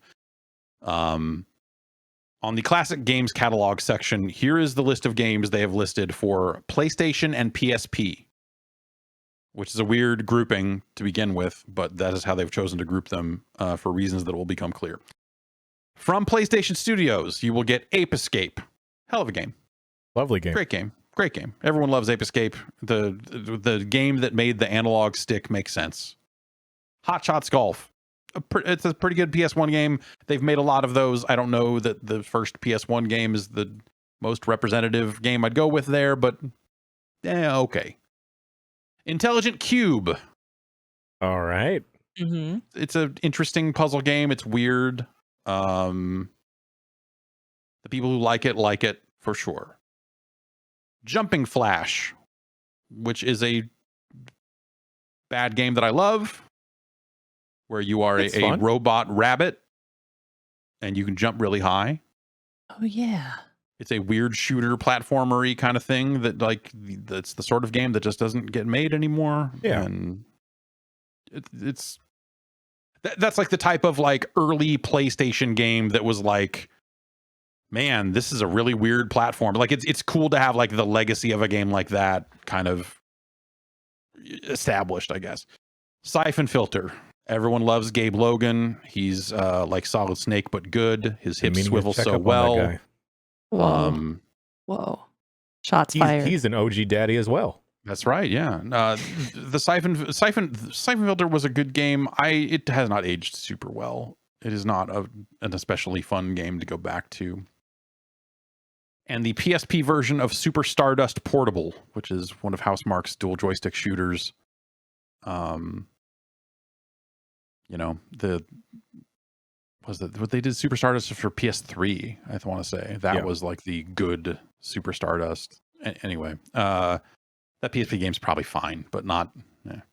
From third parties, we've got 2 from Namco and 2 from Team 17. Namco is bringing Mr. Driller and Tekken 2. Mr. Driller is a game that, like, there was a new Mr. Driller, like, either earlier this year or late last year that was fine. Yeah, that's right. No Katamari from Namco, huh? So that's not a PlayStation 1 game. Ew. Never mind. and Tekken 2, yeah, Tekken 1 is a little rough to go back to, but like now that you're saying Tekken 2 is out, Tekken 1 coming out is not going to be impressive or exciting in any way. Okay. So you're doing it out of order in a way that I cannot support. And then from Team 17, Worms World Party and Worms Armageddon. Okay. The fuck are we doing? I don't know. Getting wormy. Like two Worms games? One you don't start fine. the show with a showstopper, so you don't, I get like, hey, you do Tekken 2 because you don't do Tekken 3 out of the gate, because then you can't because then who cares about Tekken 2 coming out? These Worms games are, I'm sure some people fondly remember these specific Worms games. They came out on N64. One of maybe, probably not these two, but maybe these two. Grand opening, grand closing. Yeah, and that's it for their list of like classic games running on their original platforms. They also have a list of classic games catalog remasters, and these are just PlayStation 4 ports of PS2. So they sold a bunch of PS2 games on the PS4. Yep. And it's just those. It's not like here's a bunch of PlayStation 2 games, which I feel like that was kind of the understanding, is that they were going to have some PlayStation 2 games here. And that PS3 was the one that was awkward. But these are not PlayStation 2 games. These are fucking PlayStation 4 games. They're just ports of PS2 games. Yeah. What the fuck are we doing? And so this leads me to believe the Ape Escape 2 one is going to be the PAL version that's available on this. Oh, yeah. Almost certainly, with right? all the British voice acting. Yeah. So we're probably just getting those again. And if you already own those, you already own those. Yeah. So that list is Ape Escape 2, Ark the Lad, Twilight of the Spirits, Dark Cloud 2, Fantavision, Hot Shots Tennis, Jack 2, Jack 3, Jack X Combat Racing, Jack and Daxter, The Precursor Legacy, Rogue Galaxy, Siren, and Wild Arms 3. I own half of these already. Yeah. And those are not all bad. Hey, Dark Cloud 2, those are cool. Fantavision is not, I'm going to maintain that Fantavision is not a good game, but again, an interesting one from the early days of the PS2. And back in my day, you had to choose whether you were a Ratchet person or a Jack person, and sane people chose Ratchet. Yeah. I chose Ratchet. Yeah. I chose both. That's I played the first Jack and Daxter, hoping it would be more like Ratchet and Clank, I think. Yeah. I have a weird soft spot for Jack 3. Yeah, the people who like the Jack games are A, creeps. Yep. I'm sorry, Jan. It's okay. And B, scary.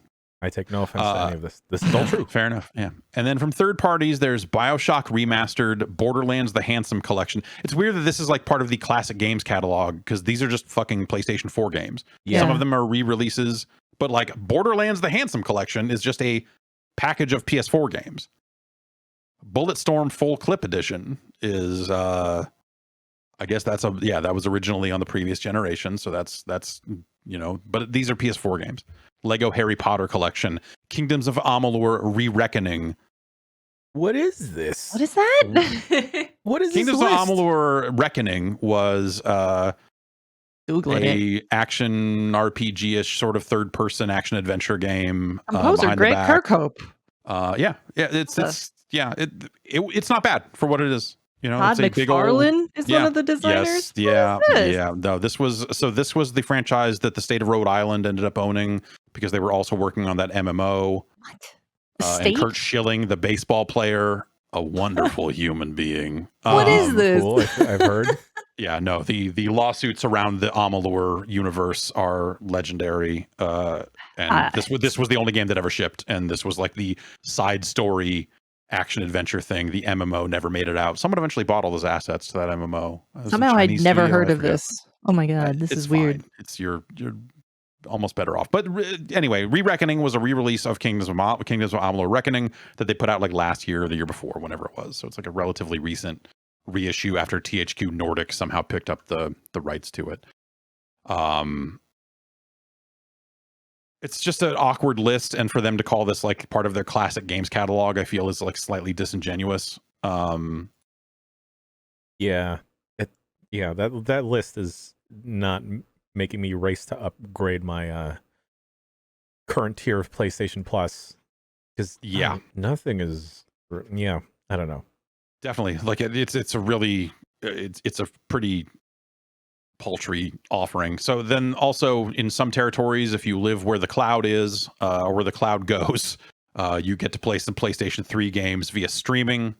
And these seem like a lot of games that were already available on PlayStation Now.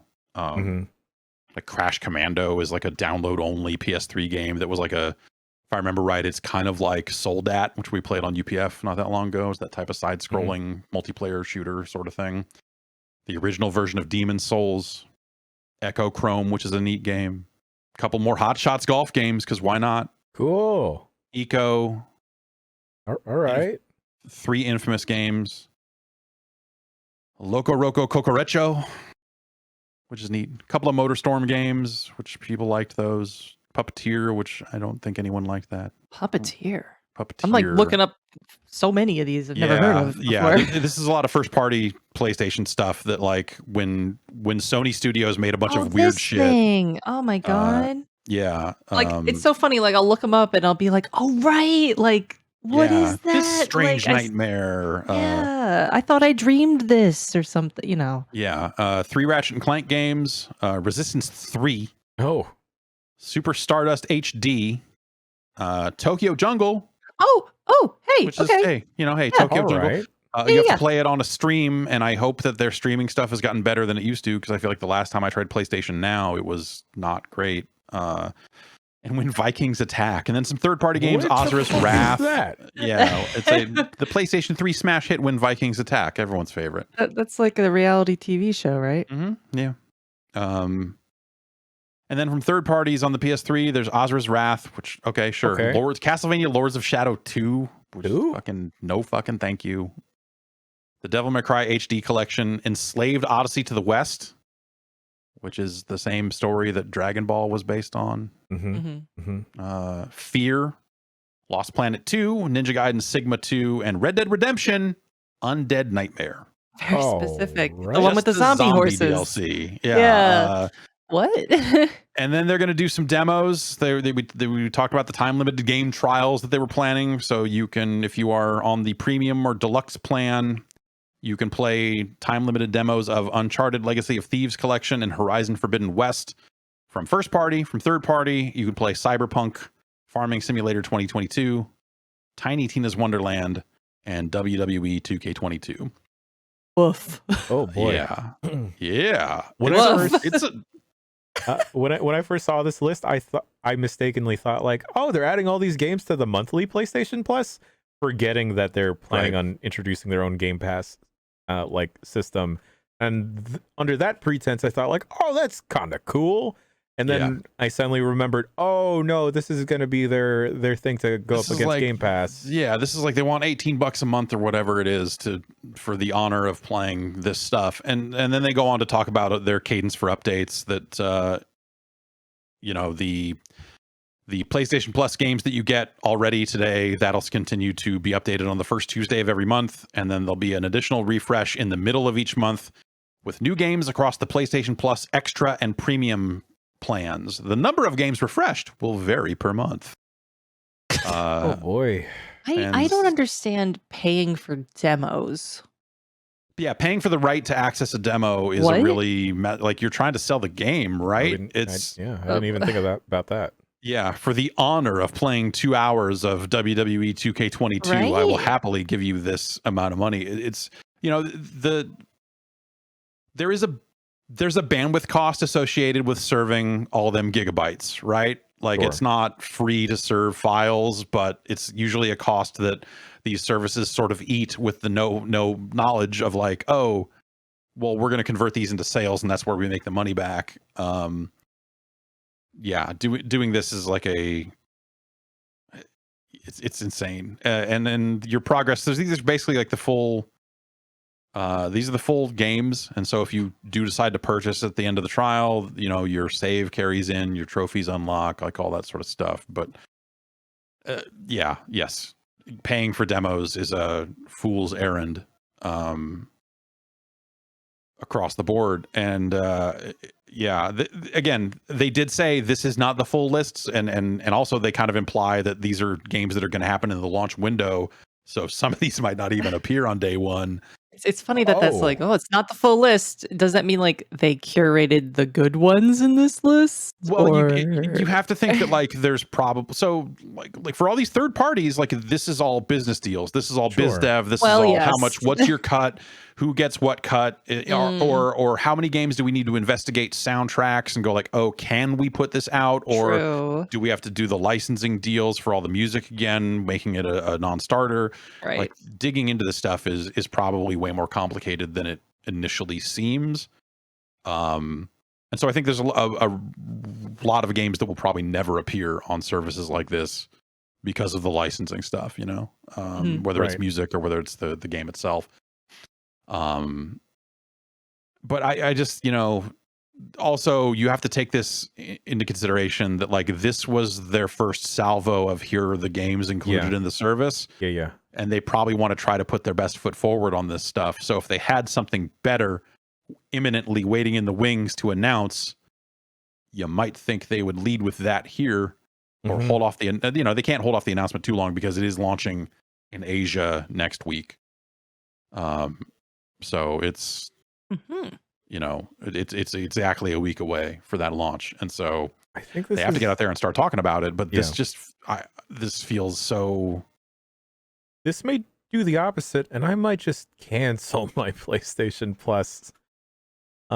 Because it's just a reminder of like, oh, maybe I don't use it that often to warrant paying monthly for that. And then to hear that, God, it's going to cost more soon. It's like what, 120 a year for the highest tier. Yeah. I mean, you can stay on the lowest tier and the price doesn't change. So that's the thing is like the existing service doesn't change at all. It's just like 2 additional levels of service if you want to go up. Yeah. But I'm just not, I don't see anything here that is like, oh, I've got to upgrade. I've got to get in on this. Like none of this seems that appealing. Like, and that's not, I'm not saying any of these games are necessarily good or bad. I mean, some of them are great. Some of them are legendary games that it's good to see on the list, but Jack like 3. Also, yes, Jack X Combat Racing. You know, the world needs to see Fantavision. Honestly, Fantavision's kind of cool. Fantavision is it's a cool concept. But like, hey, here's you know, Tokyo Jungle is so hard to like play nowadays. It's you know, I'm glad that there's finally some place for Tokyo Jungle to exist. Yeah. And I think that's been on PlayStation Now for a good long time. So that's kind of like this that has been around in a sense for.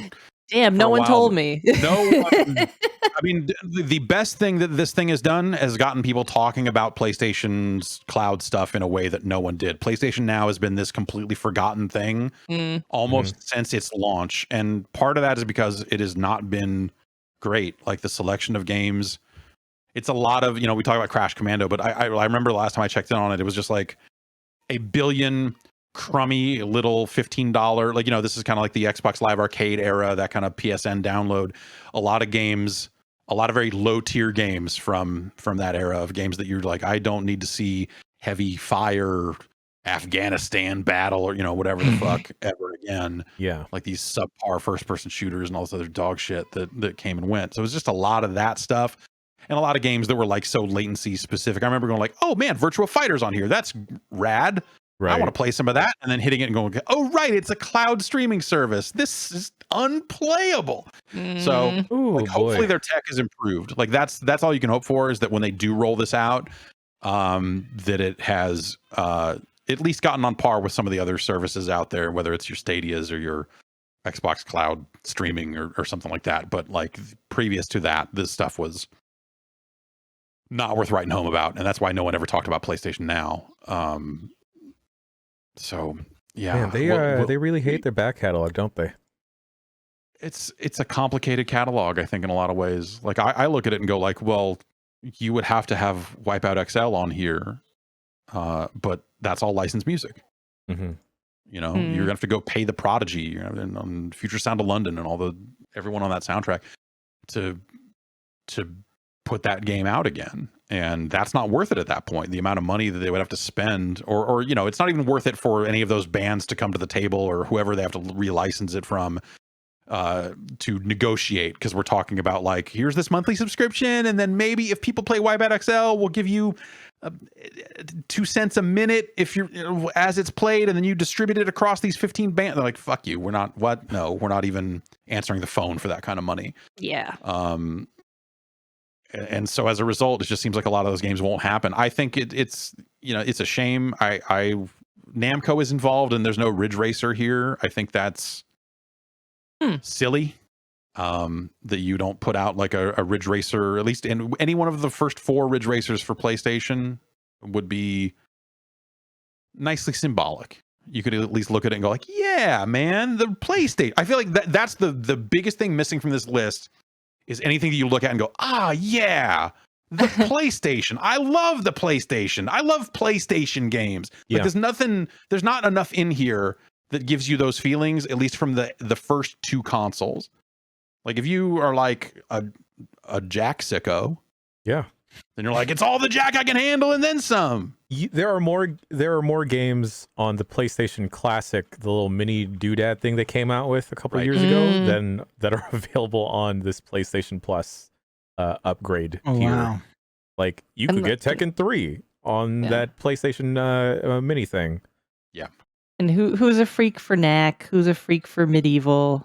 Like, who's a freak for Knack? I know Medieval freaks, to be clear. I like Medieval, but that just got remastered like 4 years ago or something. And that is the version they're putting out. And it's that one, yeah. So it's like we already got that, Yeah, like you may have already purchased that and are already playing it on a PlayStation 5 via backwards compatibility. It's not. Yeah. It ain't a thing. And I think that's the and again, most of the people getting these services will probably want to play the more modern games.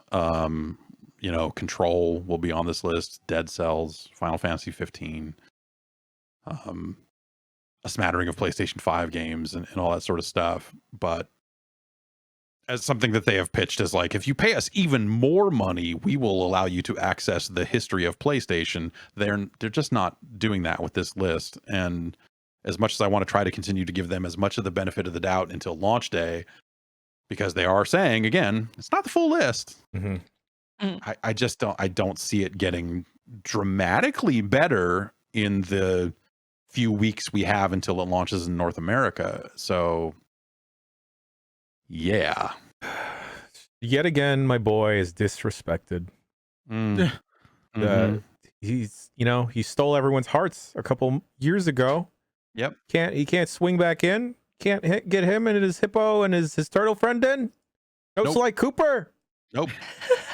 I could see them looking at the list and going like, well, okay, because like all the Sly Cooper stuff got re-released for PS4 or 3. Okay, well, there's your problem. It'll be a streaming release when they get around to it. Son of a bitch. Yeah. And that's going to be a big thorn in the side of this whole thing too, is the idea that none of the PS3 stuff runs natively. Never played the Sly Coopers. I had a demo disc that had Sly Cooper on it. They are fantastic. Never got around to playing it. They could have united the Jack perverts and the Ratchet freaks. Yep. I believe it. Yeah. Yeah. That definitely would have done it. That's one of my favorite things about, I think it was probably the first Infamous, is seeing that like it had that same weird magnetic, floaty, I'm going to land on the tippy top of this building. It would kind of like Sly Cooper could jump and land on the top of a building. Yep. Like no problem. Yep. And it would magnetize to it just enough to where you were like, I made that jump. It doesn't feel like it made it for me. And Infamous had that too. And I was like, that's cool.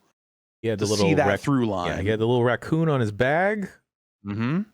God damn it! Let's just talk about the Sly Cooper. We can do that. Fantastic, man. Those were good games. They were good. Hey, no argument here. Yeah. I love that little turtle freak, like their little the master planner dude. He did wonders for turtles. Turtles were destroyed because of Master of Disguise back into the conversation in a big way. Big way. Maybe it's partially his fault that we got the Michael Bay turtle movies, perhaps. But also, like it did wonders to legitimize hippos. You gotta take people scared of hippos. Can I see a remake of the film Sneakers, but with the cast of Sly Cooper in it? Yo, that'd be really fucking good. Oh my! Like Also, oh my god! I mean, I guess that's kind of what Bad Guys is. Just to be clear, I didn't see Bad Guys yet. My son saw it without me. We'll work through that, but that's the vibe I get from that spy animal 5,000% less sexy, but also just as sexy. Yeah, that tarantula apparently is dead sexy, from what I hear. Well, all right. I mean, I've just read. Hang on. What do we? Yeah, I just read the book. I just read all the books. Is what I'm saying, and you extract that. Okay. As a Jack Perv, I may have to investigate. All right. On the heels of this, Ubisoft. We mentioned that Ubisoft will have a bunch of games coming to that service. They're calling that. They're branding it as Ubisoft Plus Classics. And those games appearing on that service will be called that. Additionally, proper Ubisoft Plus is coming to PlayStation. Up to this point, it had only been on PC and Xbox, but now that this service is rolling out, they are at some point in the future going to roll out their full-on Ubisoft subscription service here. Okay. So that's coming too. It's also on Luna and Stadia. Oh, Luna. Right, Luna. What's up with Luna? I subscribed to Amazon Luna for a handful of months. So they treated that where like Ubisoft was a separate channel in the Luna interface, and so if you were a Ubisoft Plus subscriber, you could activate that channel. Otherwise, Luna was bad. Well, so Luna does the thing that Stadia. Luna is what Stadia isn't. Okay, why are you even giving them that morsel? They need it. They need it. Like, that is charity work. Google Glass again, guys. Come on. Right. Are they? Are they really? Oh yeah, they're never gonna not make Google. Yeah, there's someone's gonna. That's what happens when you leave CNET. You don't know that. Yeah, it's beautiful, isn't it? It feels all right. To not have to know that. Feels okay. Yeah, I haven't used the fridge in 4 years. Oh, that's awesome. So Luna is a collection of games that by subscribing to the service you get to play. It's not like Stadia where you have to buy the games. And so that cuts both ways. Makes sense. It's a model that makes sense, but like also the games are significantly like less compelling and new, and like you're getting relatively new releases available for sale on Stadia. On Luna, that's just not even an option. It's just like here's these 40 games. Fucking go have fun, I guess. And it didn't work super well. Like I did not have a great experience with Luna on the latency front. It was okay. It was probably like if we did side-by-side comparisons, it's probably close to the Stadia performance, but it just didn't seem. Yeah, I don't know. I accidentally paid for it for 6 months or something like that, like way longer than I should have for the like 2 days. I looked at it and went like, yep. Sure is a streaming service. It has a special controller as well, right? Yep. Yeah, I have it around here somewhere. Huh. Does that feel good? That was my decoy controller for my daughter for a long time. She could have been playing stuff in the cloud this whole time. I know. Yeah, maybe she was. Yeah. Maybe she was. That's scary. Just racking up the hours in a Ubisoft game. Yeah.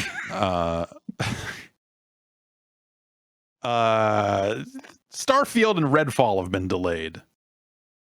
At least by now, like these delays are kind of, they're not underwhelming I just feel like I'll say it.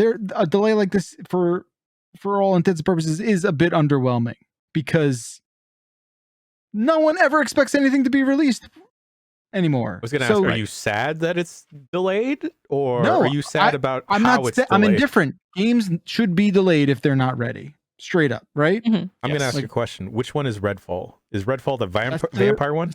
Vampire. Vampire. That's the Arcane Austin game. So they've delayed both games. They posted this to Twitter last week. We've made the decision to delay the launches of Redfall and Starfield, which when you say those two games together, they really just sound like ultra generic. Fake names that you hear in an episode of CSI. Yeah. We've uploaded the Starfield. You mean Redfall? No, I mean Starfield. The first half of 2023. Okay. The teams at Arcane Austin and Bethesda Game Studios have incredible ambitions for their games, and we want to ensure that you receive the best, most polished versions of them, so on and so forth. We can't wait to share our first deep dive into the gameplay for both Redfall and Starfield soon. Thank you for your support. Right. Yeah, they should they cannot ship Starfield in a state that all of the other games that studio puts out have shipped in. They simply cannot. No. If Microsoft wants to say, here's the positive impact we have had on this studio we purchased, is that game needs to ship in a state that you're like, great, this fucking works. I'm having a great time with this, and never think about the technical aspects of it at all. Period. Fucking period. So what I'm saying is delay it to 2025. Yeah, whatever needs to happen.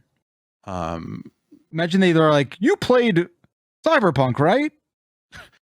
Yeah, and a lot of the response, they posted that to Twitter, and like a lot of the responses on Twitter were people going like, well, as long as it's not like a fucking Cyberpunk situation, and then people going like, hey, you remember how Cyberpunk was delayed multiple times and still fucking came out like that? Don't fucking, let them off the hook yet.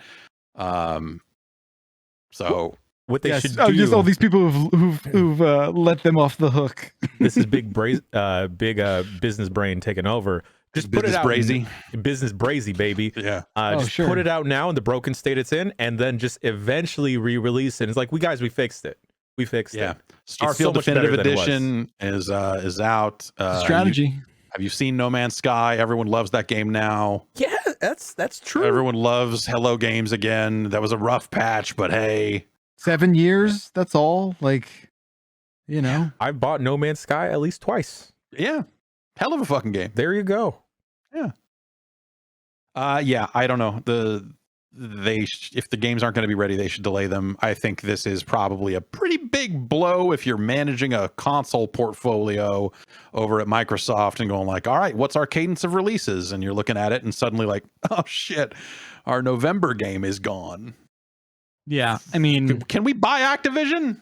They have a game in November sometimes, October, November. Can we do something there? Can we buy anything for the holiday? What can we buy here? What can we put on Game Pass? Here's all the Starfield marketing money that we had earmarked for this quarter. Pump it into Game Pass. I don't know what you do. That's how business works, I think. Yeah. I wonder how much of that conversation, was, again, that acquisition was not just for these two games, right? No. So, but at the same time, it was for Commander Keen. What's that? It's for Commander Keen, the mobile version of that, which also got canceled. Huge part of the acquisition agreement. Yeah. No, but here's the thing: like, I wonder how much of it is like, what are we thinking? Like, percentage-wise, that this actually comes out this year. Like, I think that was probably a reasonable sentence in exchange. But they did announce a date. They did announce a specific actual day and month and stuff. They didn't have to do that. They chose to do that. It is a move, for sure. It's a choice, and they shouldn't do that.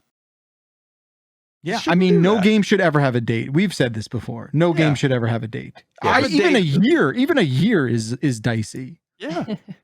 Just have a just yes or no. Just Starfield on it. Yes. Go back to the shitty magazine previews that would just say this game is 62% complete. Which is like an insane fake number anyway. Just like throw that out there. Just like, we're 34% complete with Starfield and we're confident that it's coming along pretty well. And go that way with it. I don't know. Announce a date a month. Like how much? Especially in Microsoft's position where you've got Game Pass and all this other stuff. At some point, like you definitely want to say a rough window when a game is coming out, but it's not like they're driving pre-orders the same way that they used to, or it's not like pre-orders matter the same way they used to then. Sure. You basically, like, I'm sure someone has done the math somewhere in a Tumblr somewhere. Mm-hmm. Like, what percentage of games that announce a date hit that date? It's sub 50. It has to be. Right? Yeah, and especially in a more modern era. Yeah, you're probably right. I'm just saying the point, and whatever that answer is, should guide the confidence you have in seeing this stuff. Again, a game should not come out before it is done, and that's really all that matters. I realize there's other financial factors that impact the machinations of a corporation like that, but ultimately, from the fan side, that is how you have to think. Definitely. Yeah. I think that I think there just needs to be, and this is not a fucking new fucking thing for someone to say, but like the way games are announced, the way games are shown in preview states, the way that trailers come out, like the cadence, the time frame.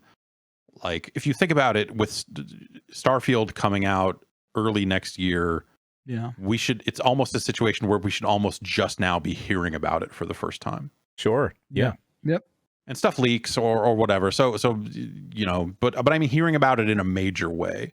I would love to see next to no secrecy in these sorts of things, right? Of like, hey, especially when it comes to sequels, like, yeah, hey, guess what? We're working. Yes, we will eventually put out another one of these. Yeah. There's another Spider-Man game on PlayStation. Yeah, we might. Yeah, hey, we'll probably do that. Are they beholden to anything with business-wise? Like, yo, we have to put this out that this game is coming out for, I don't know, potential investors or whoever. Like, yeah, but then when they miss it and they're wrong, the investors are like, oh, you. Right, because that's a worse sign then, right? Yeah, yeah. But you know, like that's Microsoft. Microsoft's business doesn't entirely hinge on video game release dates the same way some other publishers might. So they are maybe a little bit less beholden to those sorts of things. But I'm sure on some level, yes, there's probably some Wall Street pressure to be like, hey, you just spent a fuck ton of money on Bethesda. What are they doing? Show us when you're going to start getting the money out of that because we want to know. And maybe that does lean on them a little bit, but you know, now here we are. I mean, I don't sleep on the fact that I'm sure some of that money has been made already. Like the people who signed up for Game Pass then and there, I'm sure was not insignificant, right? Yeah. No, they're not poor schmoes. And all that Fallout 76 Adams money that's coming in every month, you know, from all the people buying premium currency for Fallout 76, you know, all those Bethesda creators coins that I'm sure are just flying off the shelves. Well, whatever, you know, at this point, like 500,000 people buy Skyrim every 3 days, right? Is that, you know, like where we're at with it? There's so many different versions of it out now that like, whoops, I bought a fucking box of Frosted Flakes and it came with 3 copies of Skyrim. Yeah, just shake it out and there it goes. Yeah. Blop, blop, blop. Skyrim. So wrapped in plastic. So yeah, I'm sure there's money coming in from that. But yeah, I don't know. It's yes, games should not come out until they're ready and done, and the announcement of release dates should work accordingly. Yeah, I don't think I've been liking the indie approach of like, hey, we're gonna drop this hot trailer coming out next week. Yeah, I mean, I know there's maybe a scarce amount of details around Redfall as well, but like, what do we know about that? I mean, we have a logo, we have like they showed vampires vampire hunters on the streets. Vampires or vampires hunters, one of the two. Cinematic. I'm confusing it situation? With the definitely cinematic trailer. Yeah. Yes. With the Vampire Masquerade. Yes, game. I'm confusing it with the Battle Royale. Yes. Vampire game. Yeah. So same with Starfield. What do we know about? Right. Starfield? Yeah, they haven't really. But I guess like you also have to factor in like, how much do you want to, like the annual cavalcade of trailers and all this other stuff where they were like, oh, well, parts of Starfield have kind of leaked, so now we kind of have to show it. But also when they got out and said, yes, there's another Elder Scrolls coming, that seemed like it was in response to a bunch of leaks talking about like, hey, they're working on Elder Scrolls. And like, when are you going to have more Elder Scrolls news? I feel like the answer there should be like, hey, dumbass, yeah, we're going to make another fucking Elder Scroll. Have you seen how many copies Skyrim is selling every 3 days? Yeah, we're going to make another one someday. We're just not ready to talk about it right now. Back the fuck up. Like, I think there needs to be more back the fuck up to the fan base from publishers on that stuff. And just like, yeah, we're doing it. It's not a secret, but that doesn't mean that we're going to fucking lay somebody. When are you going to show it? It's like, what? We're working on this other entire game right now, you dumb fuck. Yeah. Like, what are you talking about? It feels like that's how GTA 6 will be. Yeah. I just think like that is how I feel that will sort of lead up to be like, yes, of course, dumbass. Yeah. I think that was what the when they did confirm GTA in that earnings call, it was just like, oh yeah, another Grand Theft Auto is on the way. I think that's the way you do it. It's just like that earnings call, just like, yep, we're doing it. We're talking about it in a business context because we have to.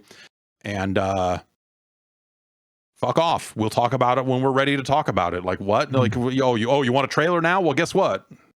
Here it is. It's a fucking white box that walks up to a gray box and pulls another white box out of the gray box and flings it to the ground and go, this is my car now. And then the white box gets in the gray box and the gray box drives away. There's your fucking trailer. I'm enraptured. Sick. Yeah. What platform? Shut the fuck up. God damn it. Do I sign up Game Pass now or like the PlayStation one?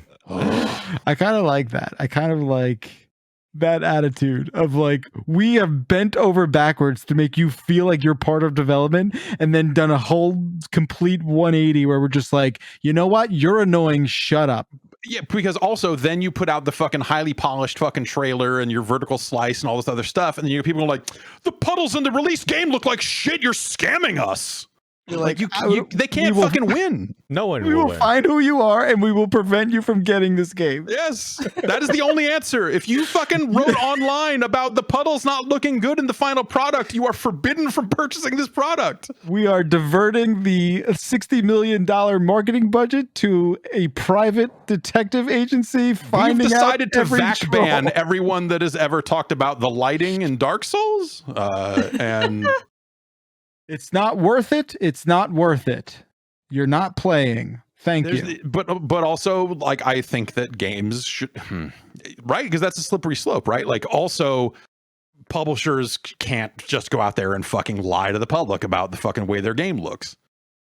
Sure. There is another side of that, of like, not lying by saying nothing either. The puddle and fucking lighting argument is like petty and fucking pointless, but the extreme version of that gets back to like, hey, the screenshots on the back of the box were a thing that an artist sat down and painted because fuck you.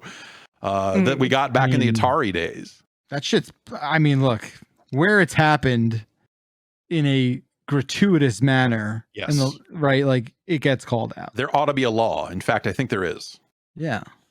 There ought to be one. Jim Ryan. Oh. You heard of this guy? Yeah. Yeah, he likes dogs. You heard of this guy? What about him? I've read about a couple of his favorite restaurants. Yeah? What was before that?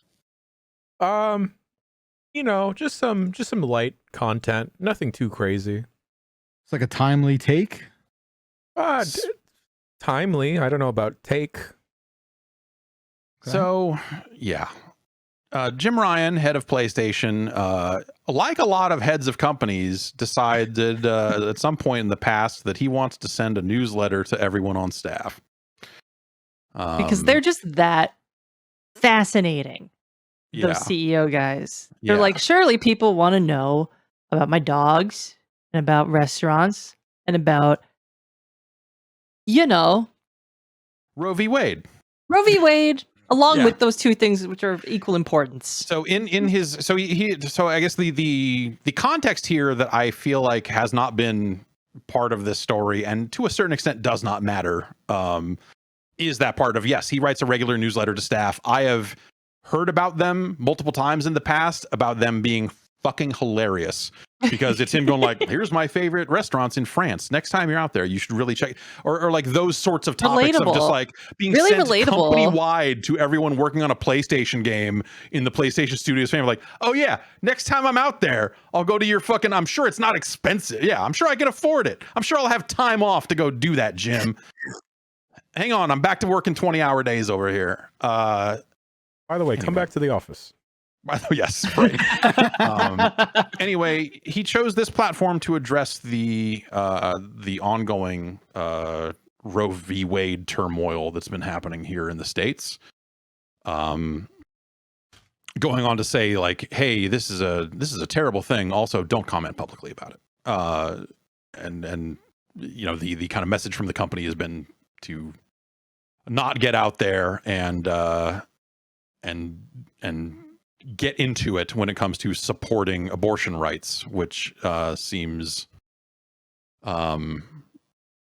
pretty fucking crazy on its own. But then also, yes, the according to Bloomberg, part of this was him urging staff to respect differences of opinion on the topic. And then this particular newsletter went into 5 detailed paragraphs about his 2 cats' birthdays.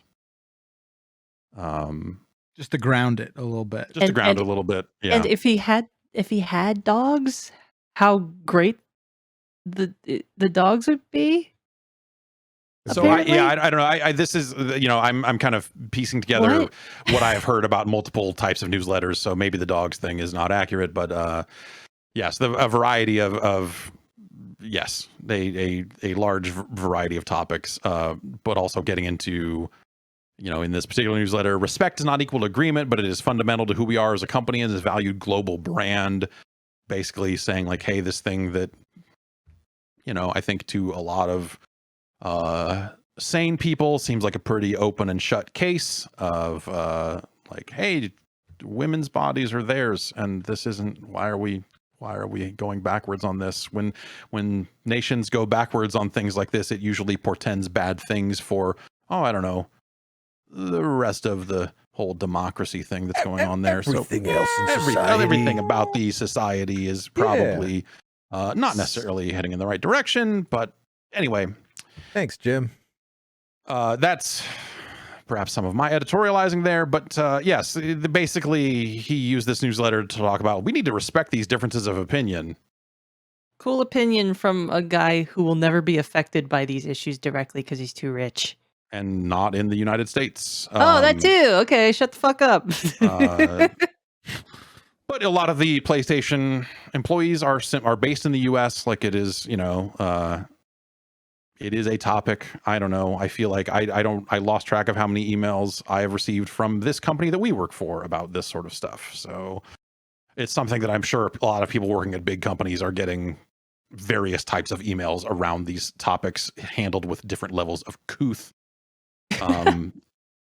The detailed paragraphs about his cat's birthdays, not the right place for that. I think this has led to folks at Insomniac really, really being unhappy with being unable to comment publicly. This is also cut with like Bungie got out and said like, hey, this is like, I am paraphrasing their tweet, but it pretty much said, hey, this is bullshit. They will be a Sony studio at some point in the near future, for whatever that's worth. I love my favorite response to that Bungie thing was someone saying like, don't you care about future Bungie employees dying in the womb? And it's like, wow, you think people are future employees. Whoa. Yep, that's right. Just throw them into the machine. Like you your can't, brain fucked up. You could read fucking nonsense garbage takes on Twitter 24/7. Of course, I'm just saying that's my favorite one. That's some my favorite, most gruesome one. Yeah, that is rough. That is fucking unhinged is the word that gets thrown around a lot these days, and I do think it is overused, but sometimes it's just the right word for the situation. On Monday afternoon, Insomniac donated $50,000 to the Women's Reproductive Rights Assistance Project, but it sounds like that individual employees are still being asked to not speak out on the topic for whatever reason. To quell unrest amongst the staff. I don't know what the goal of that is from Jim Ryan and from PlayStation. I guess like the wild part is that yes, like he has been writing these newsletters for some time, and they aren't always about any serious topics. It's just kind of like here's what the fuck's on Jim Ryan's mind this week or month or however often they are. It's just like these restaurants are good. You should visit. You should come out and check that. You should check this place out.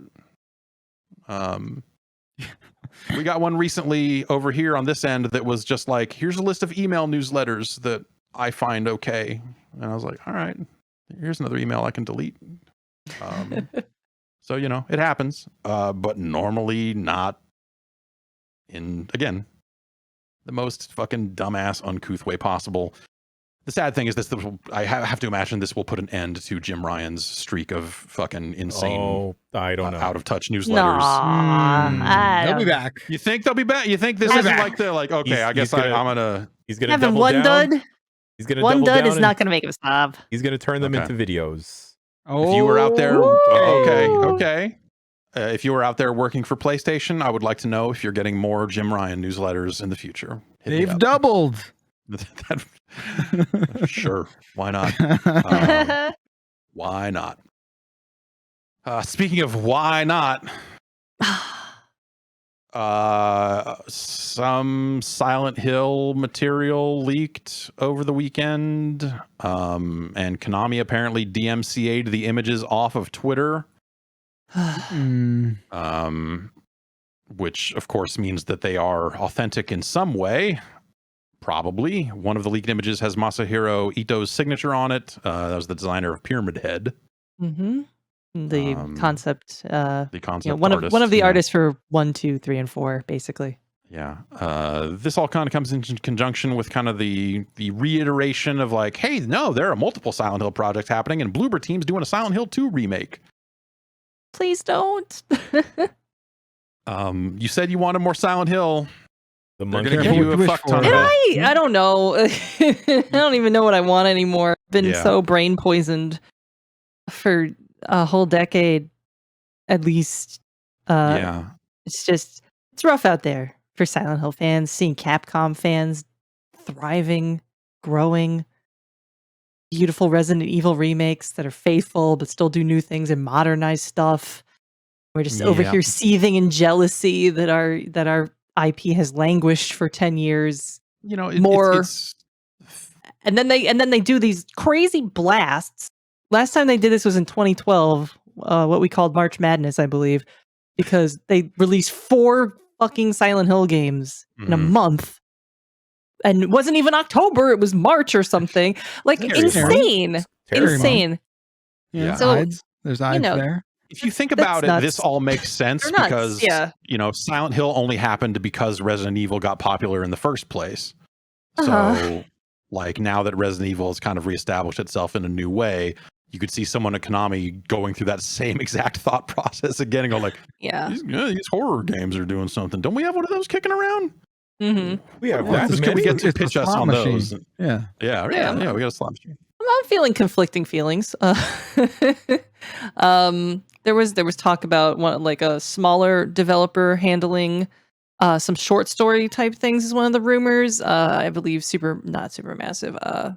They did Until Dawn. Supermassive probably had a pitch for them because they did Little Hope, and Little Hope is basically a Silent Hill knockoff themed game. I believe that was part of the stuff that swirled around this. That was that Supermassive did have a pitch, and that eventually evolved into like the Dark Pictures. Yeah, into Little Hope at least.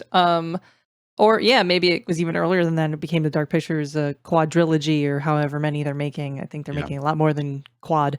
But if it's a small developer, Annapurna was mentioned by somebody, but they're a publisher. They don't really develop their own stuff, so that's kind of a weird. Not exactly. I believe they developed Stories Untold. I believe was them, I remember that. And that was that had some vibes to it I liked. The ending kind of flopped, but whatever. So if it's that's cool. I don't mind that. I was hoping for Frictional. Frictional would make a really good Silent Hill game, I think. I really liked Amnesia Rebirth. I like Soma a lot. Frictional would have been great. I've got dream teams in my head. Red Candle Games is not going to happen. But I don't know what to think. This is crazy, and I've just been jerked around so much that, and not just by rumors, but by the fact that there's been real things that Konami has just taken their ball and gone home on, like PT, that was a real thing, and they took it off the store. And I've been hurt so bad over so many years by this fucking franchise that I will not believe any of this shit until I have an actual physical disc in my hand and I'm putting it into a physical console. Even if it's you think these are going to be big enough games to get physical releases and not just digital only? Yeah. Okay. That's where I was all the other ones have. I mean, but that was a very long time 20 ago. years ago. No one makes digital games. 10 years ago. And also 10 years ago. And I don't think a disc is some sort of indication. Steps in and makes a small run of physical copies of a Silent Hill game. A hard copy is no indication of success either, right? No, of course not. Yeah. But it's harder to take away from me. Oh, right. That's all I'm saying is it's harder to take it away Make sure and that delete console's it. not hooked up to the The internet. way that they deleted PT, they just you cannot get it. Well, PT is a demo for a game that they didn't make, so yes, they should remove the demo because they're not going to make the game that is supposed to be that thing. It's a horror history they deleted. You could get it if you need it. That is games history. From a game publisher perspective, you don't put a demo out and then say this game's never coming. You just go like, oh, we're going to quietly take this down because we fucked up. Well, the Silent Hills was not going to be anything like that demo, right? But in all likelihood, so the Kojima, everything around that stuff is what a wild thing that was. Yeah. I know we talk about it a lot, but man, what a wild little moment that was. It was wacky, and it was petty of them to take it down because everyone liked it. It makes them no money to keep it up. Exactly. They're a shitty business that doesn't want to make video games. Yeah. So it's just like, okay, them saying they're gonna make 4, 5, 6, God knows how many Silent Hill games in the next upcoming 5, 4, 6 years is like, I'm just like, okay, I'll believe it when I see it, guys, because whatever. Konami is it's the crime site people now. That's it. Yep. Yeah, crime site. That's Yu-Gi-Oh! Pretty cool. And crime site. That's the new Konami. I think the thing here is like, so they DMCA'd these images off of Twitter to get them off. So presumably that means that they are real. But it doesn't mean it's like from an active ongoing project. No. It's entirely possible that, oh yeah, this is a game that we were working on 3 years. I think the images are said to be a couple of years old at this point. This project could have been dead multiple times over by now. There's no guarantee that this is in the works. That too. Like, I feel like leaks are really, really pointless in multiple ways. And one of the ways that they're pointless and is just that they're jerking us around, getting our expectations up for things that might not even exist anymore because game development is tumultuous and constantly ever shifting. Talent is coming in and out, the game is changing, the concept art's changing, and I feel like having like leaks are just like putting this idea out there and expectations set to a certain level that it's like really unlikely that whatever does eventually come out is going to even look like that anymore. Totally. Why bother? Yeah. Like, but, I think because there are people that want to know. But it ruins the chances even that they're going to continue to make it look that way, right? Because they'll be like, oh, but it was already spoiled on the internet. We have enough time. Let's change how this looks. No one has the budget to like pivot off of a leak like that. They're not like, we got to redraw all this stuff. But I'm just talking about like, one of the reasons that Game of Thrones ended up fucking sucking is because the people writing it were looking at the online comments, seeing what people were predicting, and then saying, let's not do that. Even though it makes sense to do that. We don't want to be predictable, so I could see people like game developers changing the stories. You should get into wrestling. You would be the right kind of angry to really, really get angry at wrestling. I'm sure. Yeah, like that's. I'm positive. Yeah, I'm just gonna throw my titles on the table and just get out of here. Yeah, no, put up the fucking Cody countdown. But yeah, I'm so. All of the serotonin in my brain doesn't work anymore for Silent Hill leaks and rumors and stuff. It's all made up garbage, and I like, even if it is not real until proven real. Yeah. I have like almost no interest except like, lol, when's this going to turn out to be a lie? I'm so bracing myself. Unless the leak is like, hey, this is these are images from a build from yesterday, and this game is in full production. I still wouldn't believe that. Sure, yeah. At this point, at this point, like people can fake screenshots all day. People can fake trailers all day. Like, I can't care about that. Mm-hmm. Like, and I'm the Silent Hill fucking pervert, right? Like, I can't conjure up any effort. Because I've been hurt so many times getting hyped for something that's not real or that gets deleted from the fucking PlayStation Store. Yeah. Like, it's just, I've been hurt so many times. The walls are all the way up. They're not coming down unless like it's been announced by Konami. It exists. It gets released and I own it. That's how broken my brain is now and my heart. And I think on my end of things, I look at it and go like, oh yeah, I guess they should maybe make another one of those at some point, but like none of this seems like it's necessarily happening or real just yet. And all these rumors are like, to me, I just look at it and go like, boy, there's sure a lot of people spending way too much time speculating about fucking Silent Hill of all things. Yeah. And like exhausting. It's obviously that's a franchise that has its fans, but it was never, it ain't Resident Evil big. It never was. It doesn't matter if it's big. What matters is that people care about it. Yeah, that's why there's fervor. People, it touched people. You know, not enough people care about it for it to be something that's like we're doing multiple things with it. Like we're taking all these pitches. I just look at it and go like, yeah. I mean, they made 2 movies out of it. Sure. Well, that's brand recognizability has gone up. Yeah, it's dumb, but I mean, if you're talking about the brand being viable, like. You know, people know the Silent Hill brand. I feel like they fucking buried it so much. Like, I feel like it's so long gone and buried at this point that, like, a lot of that goodwill is gone. Like, no one's going like, the Silent Hill movie. Did they make a video game? Like, I just don't think that happens. You'll see, like, the fond memories. But, like, what's the like, larger kind of mainstream recognition of Silent Hill? It's people like, Pyramid Head. Pyramid Head. Yes, and then Kendrick Lamar just named a track Silent Hill for some reason. So it's so niche. It's so niche. This rap guy, how does he know? He must be a big freaky Silent Hill pervert like me because there's only 12 of us. He probably is. You know, he probably has no idea that it's a video game. But anyway, I hope Bloober Team, the rumor is not true because I'm not a fan of the stuff they make. It's not scary. It's very derivative.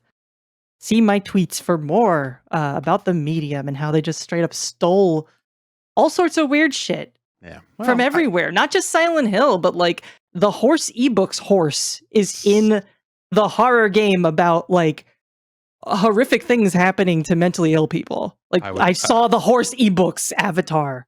I would rather play the horse ebooks game that they did over anything the Bloober Team has done.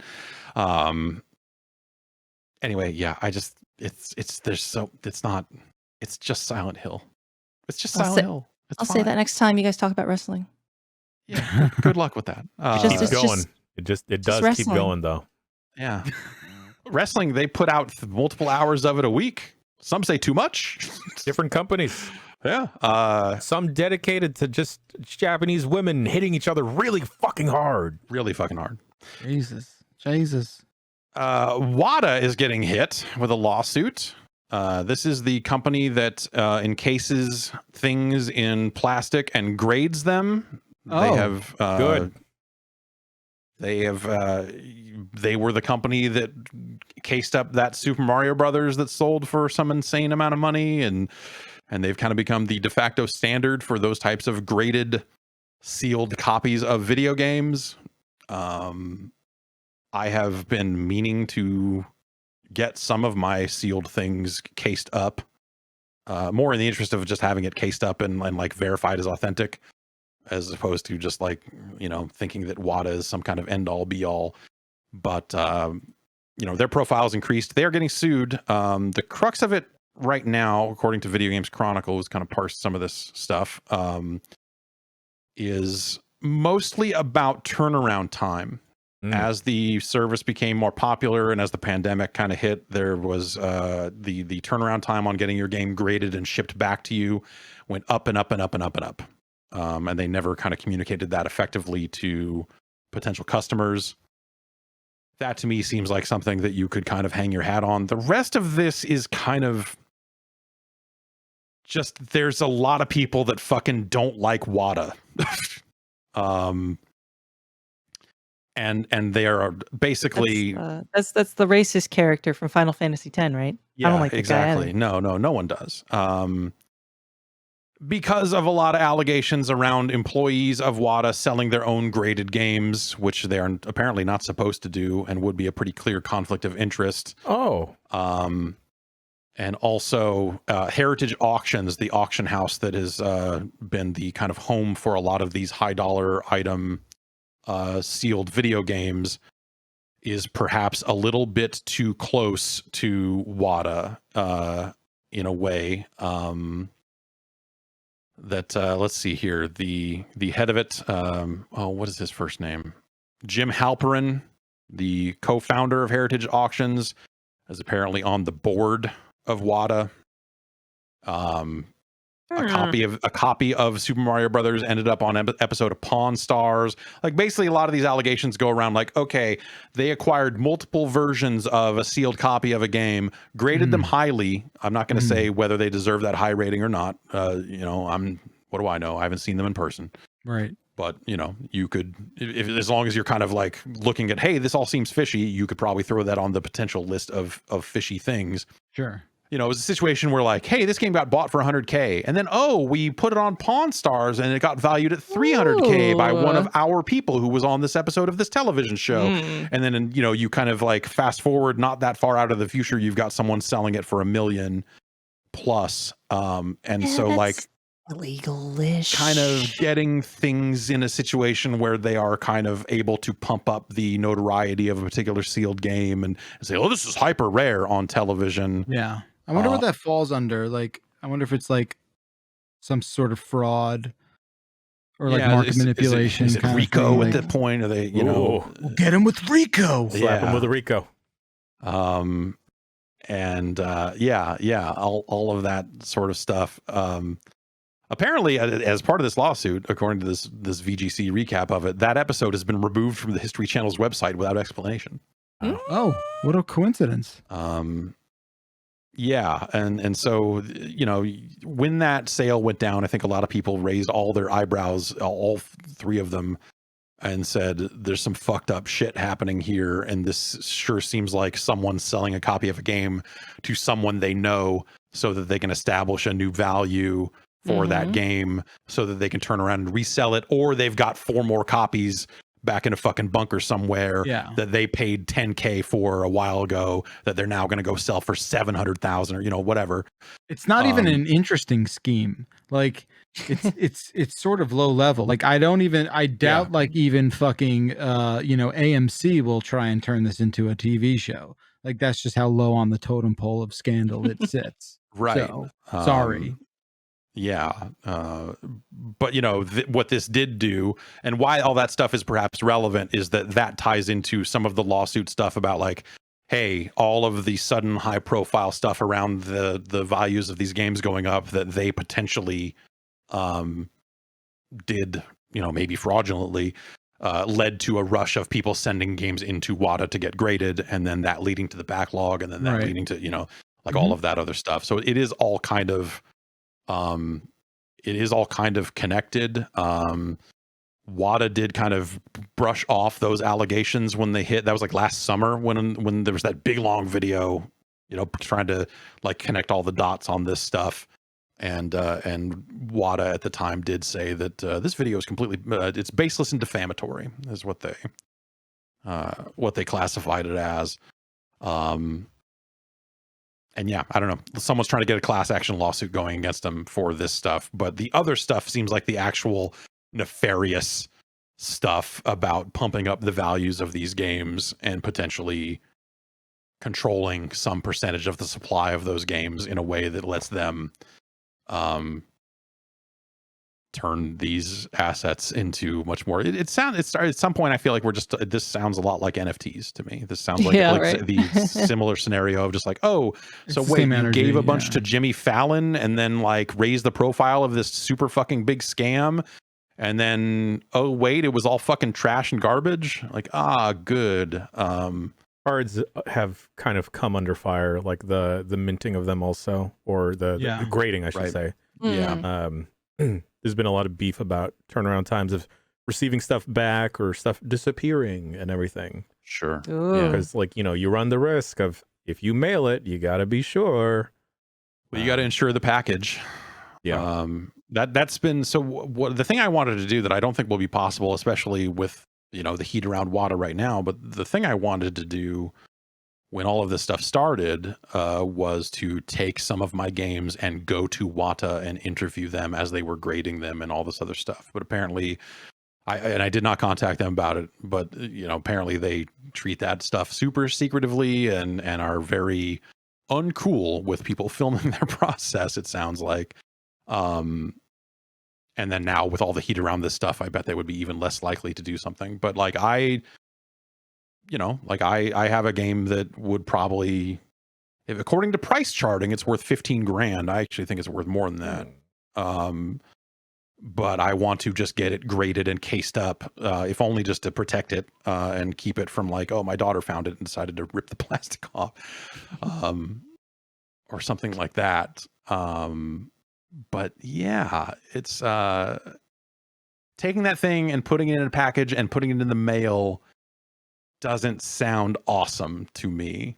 No. I'm just like, that sounds like something that'll get lost, especially like I feel like through the pandemic, obviously things are maybe not as bad as they were a year ago or something, but shipping got so fucking bad with packages getting lost or taking way longer to show up. Like I feel like a lot of stuff started getting really, really terrible. So I was already skittish about boxing that thing up and shipping it off. And now I'm even more so of just like, I was like, I should handcuff this to myself and fly it to them. But yeah, I don't know. It's a very fishy. All that stuff looks super fishy. And honestly, the other thing I'll say is that I think that there's an element of the game collecting community that really have it out for these guys. Whether that's fair or not, I don't know, because maybe they are doing some of these things or all of these things that they're being accused of. But there's an element of the like, I want to collect every single Super Nintendo game so that I can play these games, that is really unhappy with how much prices have been spiking over the last couple of years. And they really, they hang a lot of that on WATA for bringing in these speculative buyers and people that are like not here to play the games and they're not real game, like that whole thing, which this is going to happen whether they want it to or not. Like, this stuff is getting older and more rare as time goes on, and there's nothing going to stop it at this point. Even a crash of the market, you're still going to have people that are just like, well, it's going to go back up, so I've got to do this. And, that's just not going to go away. And I think that crowd needs to just kind of get used to the idea that some of these video games are only going to get more expensive. It happened to the Neo Geo, and then it happened to the TurboGrafx, the PC Engine CD market, and then now Sega CD games have been getting weirdly expensive. GameCube games. Some GameCube games for sure, but it's like it the way it felt before all this, because I remember when Neo Geo games were really, really getting out of reach. And we were talking with Albert Pinello, who was at Microsoft at the time, and also he had a quite a big collection. I remember talking to him when he came in, and he was like, yeah, everyone moved on to TurboGrafx games because they got priced out of the Neo Geo market because everything got too expensive. And so then I remember going to TGS, and you would just see these German dudes in the fucking game shop 3 days before TGS started, and they just had armloads of every single PC Engine CD game they'd get their hands on, because they knew they could go back home and sell it for way more than that stuff cost in Japan. And so you had to get there before they did if you wanted to get like used games at a reasonable price before they got picked over, all that other stuff. Like this has just been the way of things for a long time. It's just now everyone is aware that these things, like the idea of finding a deal on a game, it just doesn't happen as much anymore, because you even got like Goodwill. Yeah. They have the internet too. Mm-hmm. Yep. I mean, Super Potato has the internet. They have a Twitter account now. They know what all this shit is worth. They know, like, oh, we can have this sit on our shelf in Japan, or I can put it on eBay and make fucking 10 times as much. Try to find Silent Hill 2 on eBay. Yeah. $800. Yeah, that's it's fine. Use those $800 to buy 30 pounds of watches from Goodwill online. Yes, they'll do it. The case only is $50. No game in the case. The manual only is $76.99. Like, ridiculous. That stuff's crazy to me, because those games were meant to be kept together in their cases. PlayStation 2 games snap together really well. Yeah. Like, you would have to be a fucking brute to be the person who's like, I'm throwing away all my PS2 cases and I'm going to keep them in this binder. Fuck it. Yeah, what kind of wild idiot would do that? I don't understand. Monsters, Jan. Monsters would do that. Yeah. I didn't suddenly find a link to something where it's Step away, Jen. How many pounds of watches are you buying? No. Look away. Silent Hill 2. No, Jen. It's only $10. Ooh, you found a good one there. It's probably the disc only, and it's so scored up. I'm going to delete this portion of the podcast. Smart. Silent Hill 4, the one nobody likes. Most people don't like. $325 new.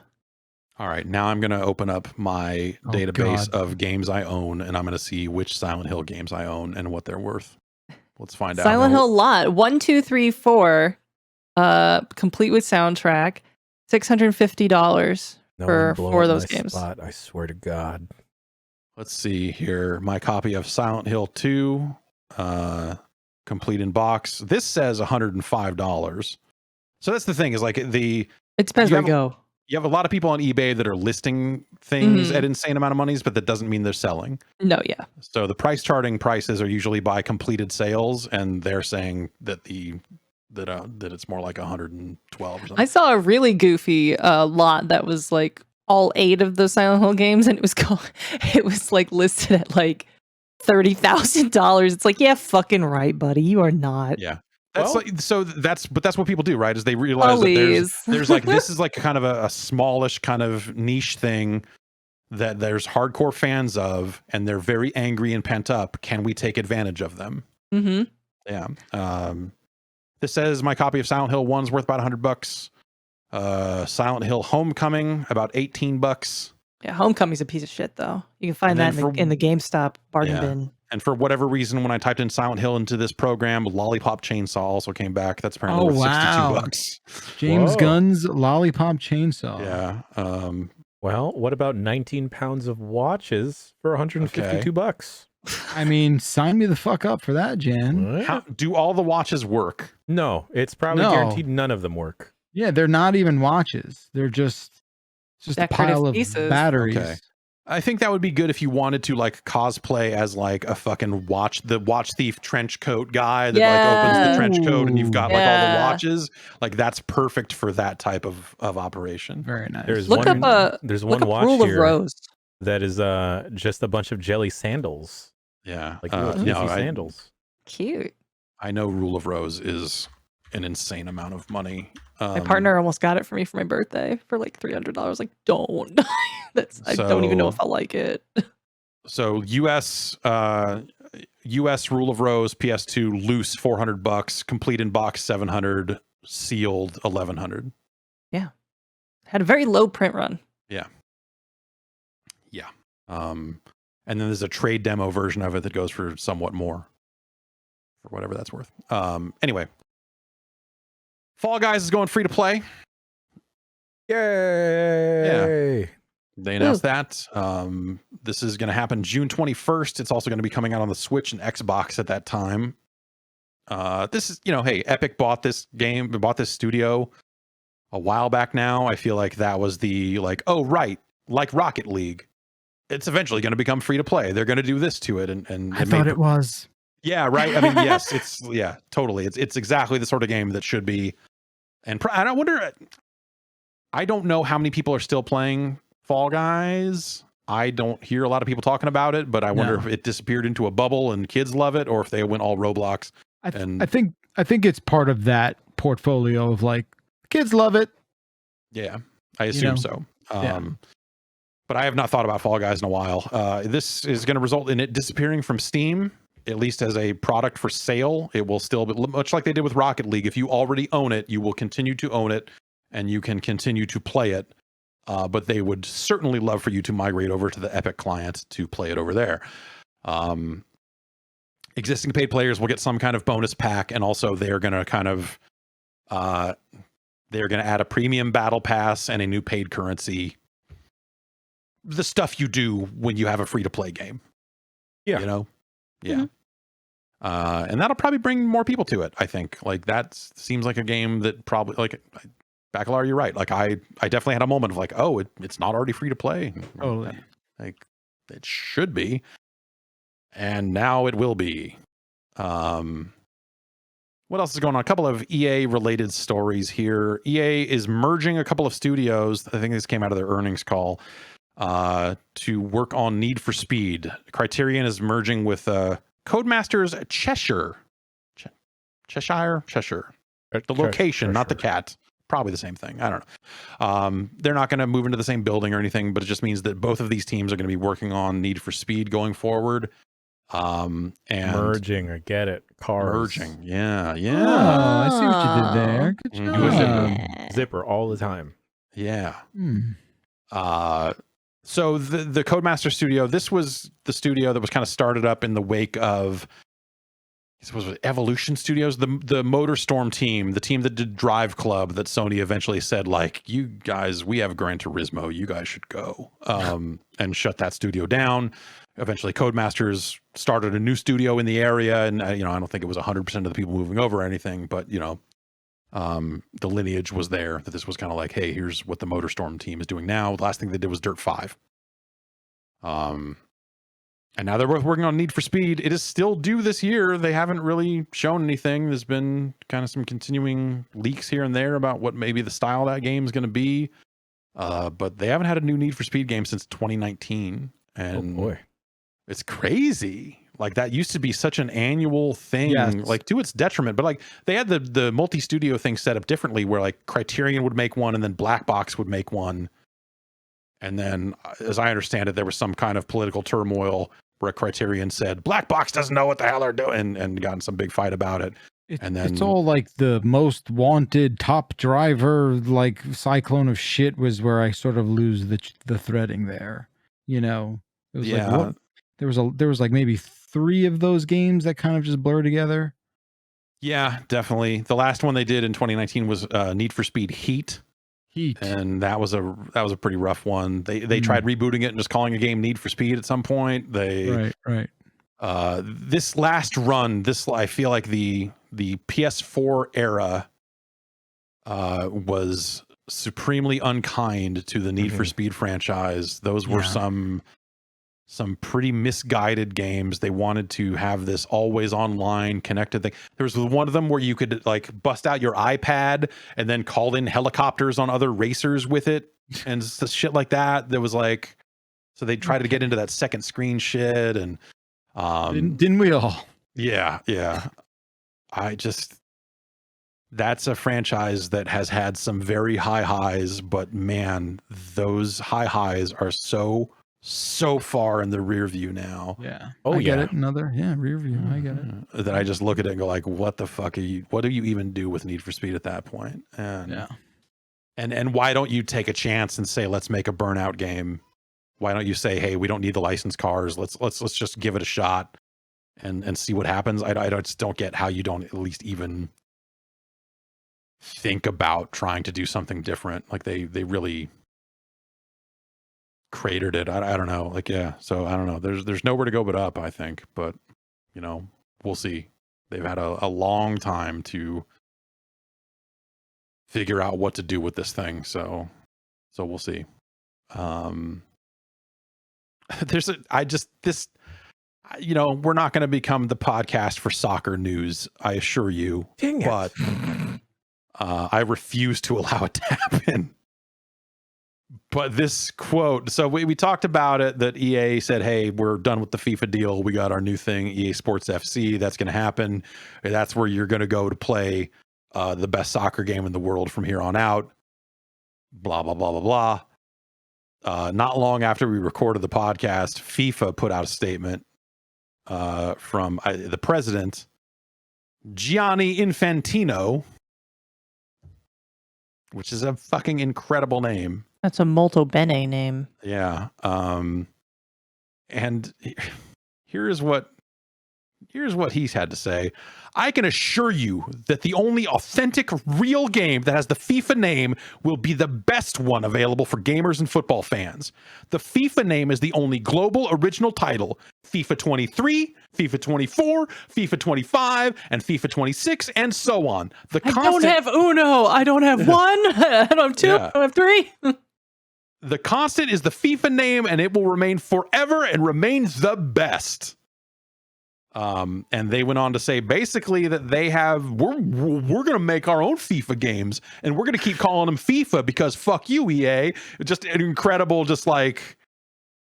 I hope when he said all this that he instantly went into like a knee slide on like a grassy field. I feel like he should have like read the EA announcement and then fallen to the ground like he had just been shot or something. Johnny baby, no Johnny baby. Johnny baby.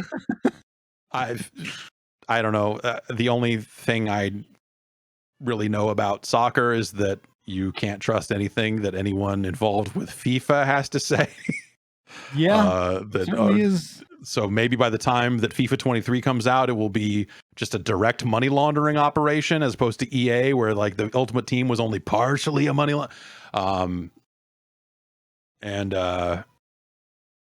yeah. Go all the way in. Yeah, so they've claimed that they've got FIFA games in the works and they're fucking coming soon. Fuck you, EA. Take-Two had their earnings call. We are kind of in that earnings call window. Strauss Zelnick has been asked multiple times because 2K is the only other crew out there making multiple sports games. And so they're like, yo, you getting that FIFA? And he was like, nothing to announce. But considering how much money FIFA wanted to do business, it's hard to imagine wanting to sign up to those terms. But who knows? They're going to build their own studio. Yeah, FIFA's going to run it themselves. I mean, MLB publishes games, which is bizarre. Yeah. It's going to be a mobile game. Yeah. I mean, yes. This is how I get into total soccer. sense. Introduce a gacha element. Yeah, you get here's your 4-star Ronald. I mean, look, I don't want to set you down a path here, but that's what FIFA Ultimate Team is. I know. I've never been more interested in soccer. Don't do this to yourself. I'll just buy the 19 pounds of watches. NHL has a. Did you buy the watches? I didn't buy the watches yet. Okay, all right. Put a bid down. Yeah, that's exactly what he would say. Yeah. Anyway, sorry, hockey. What? NHL has Ultimate Team in it, doesn't it? Yeah. Okay. All right. So it's on all the EA stuff, I guess. Even the last UFC game, I feel like had they did some kind of UFC Ultimate Team kind of thing, if I remember right. Yeah. And our last story here. Microsoft has a new patent. This is something that Video Games Chronicle recovered. Game Rant wrote this up, and so a couple of sites talking about it here. They sell a discless console that you can't put your discs in. Uh-huh. But what if there was a way to verify that you owned a disc in a different way and enabled you to play that video game? That is seemingly the crux of this patent. This is something that Microsoft has been pursuing, I think, in a variety of ways over the years. How do they do it? So the diagram in the patent is very ambiguous. But if you think about it, think about what an Xbox does today. If you take an Xbox 360 disc, or any disc, if you put any disc in the last two generations of Xbox console, all it does is install the game to the hard drive. Right. It does not run the game from the disc. The disc is only used to verify, yes, you own this product. Sure. But it has to drive. But it has drive. So the theory here, if I'm looking at these arrows pointed between all these different devices, which by the way, let us take a few seconds and just explain how rudimentary kindergarten ass figures they take, like all it takes to make a patent apparently is just, I don't know, chicken scratch. Yeah, it's like, here's the napkin I scribbled this on, print it and go. I mean, here's a lot of patent art. Patent art is amazing. It is pretty good. Yeah, it's an art. But the idea here is that you would use another device that does have a drive potentially. Okay. And use that to verify that, yes, the disc is the disc. And they are potentially using as examples here another Xbox. So if you've got an Xbox One, maybe you could use that. Not just a disc drive. So, I mean, basically what the diagram is saying is like, yeah, we know you don't have a disk drive. Find a disk drive somewhere. Yes. And there's always like, again, by the time this is something that if this ever came to market, there are different ways they could do it. They could, in theory, say, hey, we're going to sell an external drive that plugs into this thing. And if you can use that to verify you own a thing. I mean, obviously the disc, they like where my mind went was like, oh, they're just going to have like one-time use QR codes on a disc or something. But again, it's not for what this is. This is more for a legacy thing and not for like. So that's the other part of this. If you take this all the way back to the dawn of the Xbox One, And by that, I mean the Dawn Matric of the Xbox One. Mm-hmm. Like, that was when they were trying to be like, hey, these discs, you're going to stick them in once, and then it's like a fucking DivX, just fucking throw it out. It's right. Like, who cares? Because that disc is going to be serialized or fingerprinted in such a way, which is the only way they could have done this, I think. Yeah. The way that they were like, oh, it's going to be these always online checks and all this different stuff. Like, the idea was that DRM was going to live on the network and not on the disc itself. Mm-hmm. So inserting the disc was almost like entering a serial number, or the game would have come with a serial number that you enter that basically ties it to your account, and you're digital and fuck the disc. And at the time, I think a lot of people talked about it in terms of like, oh, there'd be like a physical QR code or a serial number that would come with the disc. But there are cases where discs have been printed, burned, whatever, pressed in such a way that they are all unique and all have their own serial number on them. Sony did it with their online games. There would be a serial number of some sort baked onto the SOCOM disc. And so if you released a SOCOM disc onto the internet and everyone tried to play it, they would all have the same serial number and it wouldn't work. And so that tech exists. And so I don't know if, I don't think they have. It is always possible that, like, what if they've been doing this with these discs all along? Because the nightmare scenario is always for them is like, oh, you went and borrowed all of your friends' discs, you put them in exactly once, and now you also own all those games. Mm-hmm. So they have to put a stop to that, which is why it has to be hard. And as the part of their whole big DRM reversal, that's why we ended up with this whole, like, the disc has to be in the drive at all times, which was the thing they were trying to avoid all along. And so that's why I say, like, this is something they've been working towards for a very, very long time, because some of this dates back to the original concepts for the Xbox One DRM, or aspects of this do, I guess. And I don't know how they do this as like a disc to digital program, without either having some sort of drive, which is what the patent is showing. Like, hey, you have some other drive on your network or whatever, and you can verify the disc there, or some kind of fingerprinted disc that they can say, oh, you've tied this to your account. Nintendo Switch cartridges do that. Mm-hmm. Because you can earn points for purchasing games. Like, you earn your, like, platinum points or whatever, and when you stick the card in, you can say, yes, I want to verify them for this account. And once you've done that, it knows that card is that game is burned. The points have been cashed in. Yeah. And yeah, I'll be interested to see what they do here for a couple of reasons, because I also feel like the minute you allow some device across your network to verify, yes, there's a disk in this drive, or an external USB device that you plug into a Series S, or, you know, whatever it ends up being, I feel like you're also introducing a big vector for people to go like, oh, we've figured out how to fake this. We've figured out a way to virtually mount this fake disk, and now everyone can play anything ever, and all that sort of stuff. It just sounds hard to solve with the discs that are currently in the marketplace. Going forward, they could do it a different way and solve that problem. But unless they've been thinking about this since day one, I'd be very interested to see what people would do once they get a hold of this, of like, oh, we've got a USB stick with some weird hacked firmware on it, and you plug it into a Series S, and it pretends to be every single video game, and all of them boot and download, and all this crazy shit. So I don't know. Xbox they have dodged piracy problems pretty well for the past couple of generations. And I would be interested in seeing how they dodge it here, because that sounds crazy. Maybe you'll have to own the Xbox 360 HD DVD drive, and that'll be the only external drive that works. Oh, great. Lovely. What a great I've got comeback. 3 of them. I got 3 of them. It's fine. Grade all 3 of them. Yeah. Yes. Send them off. Get these things graded.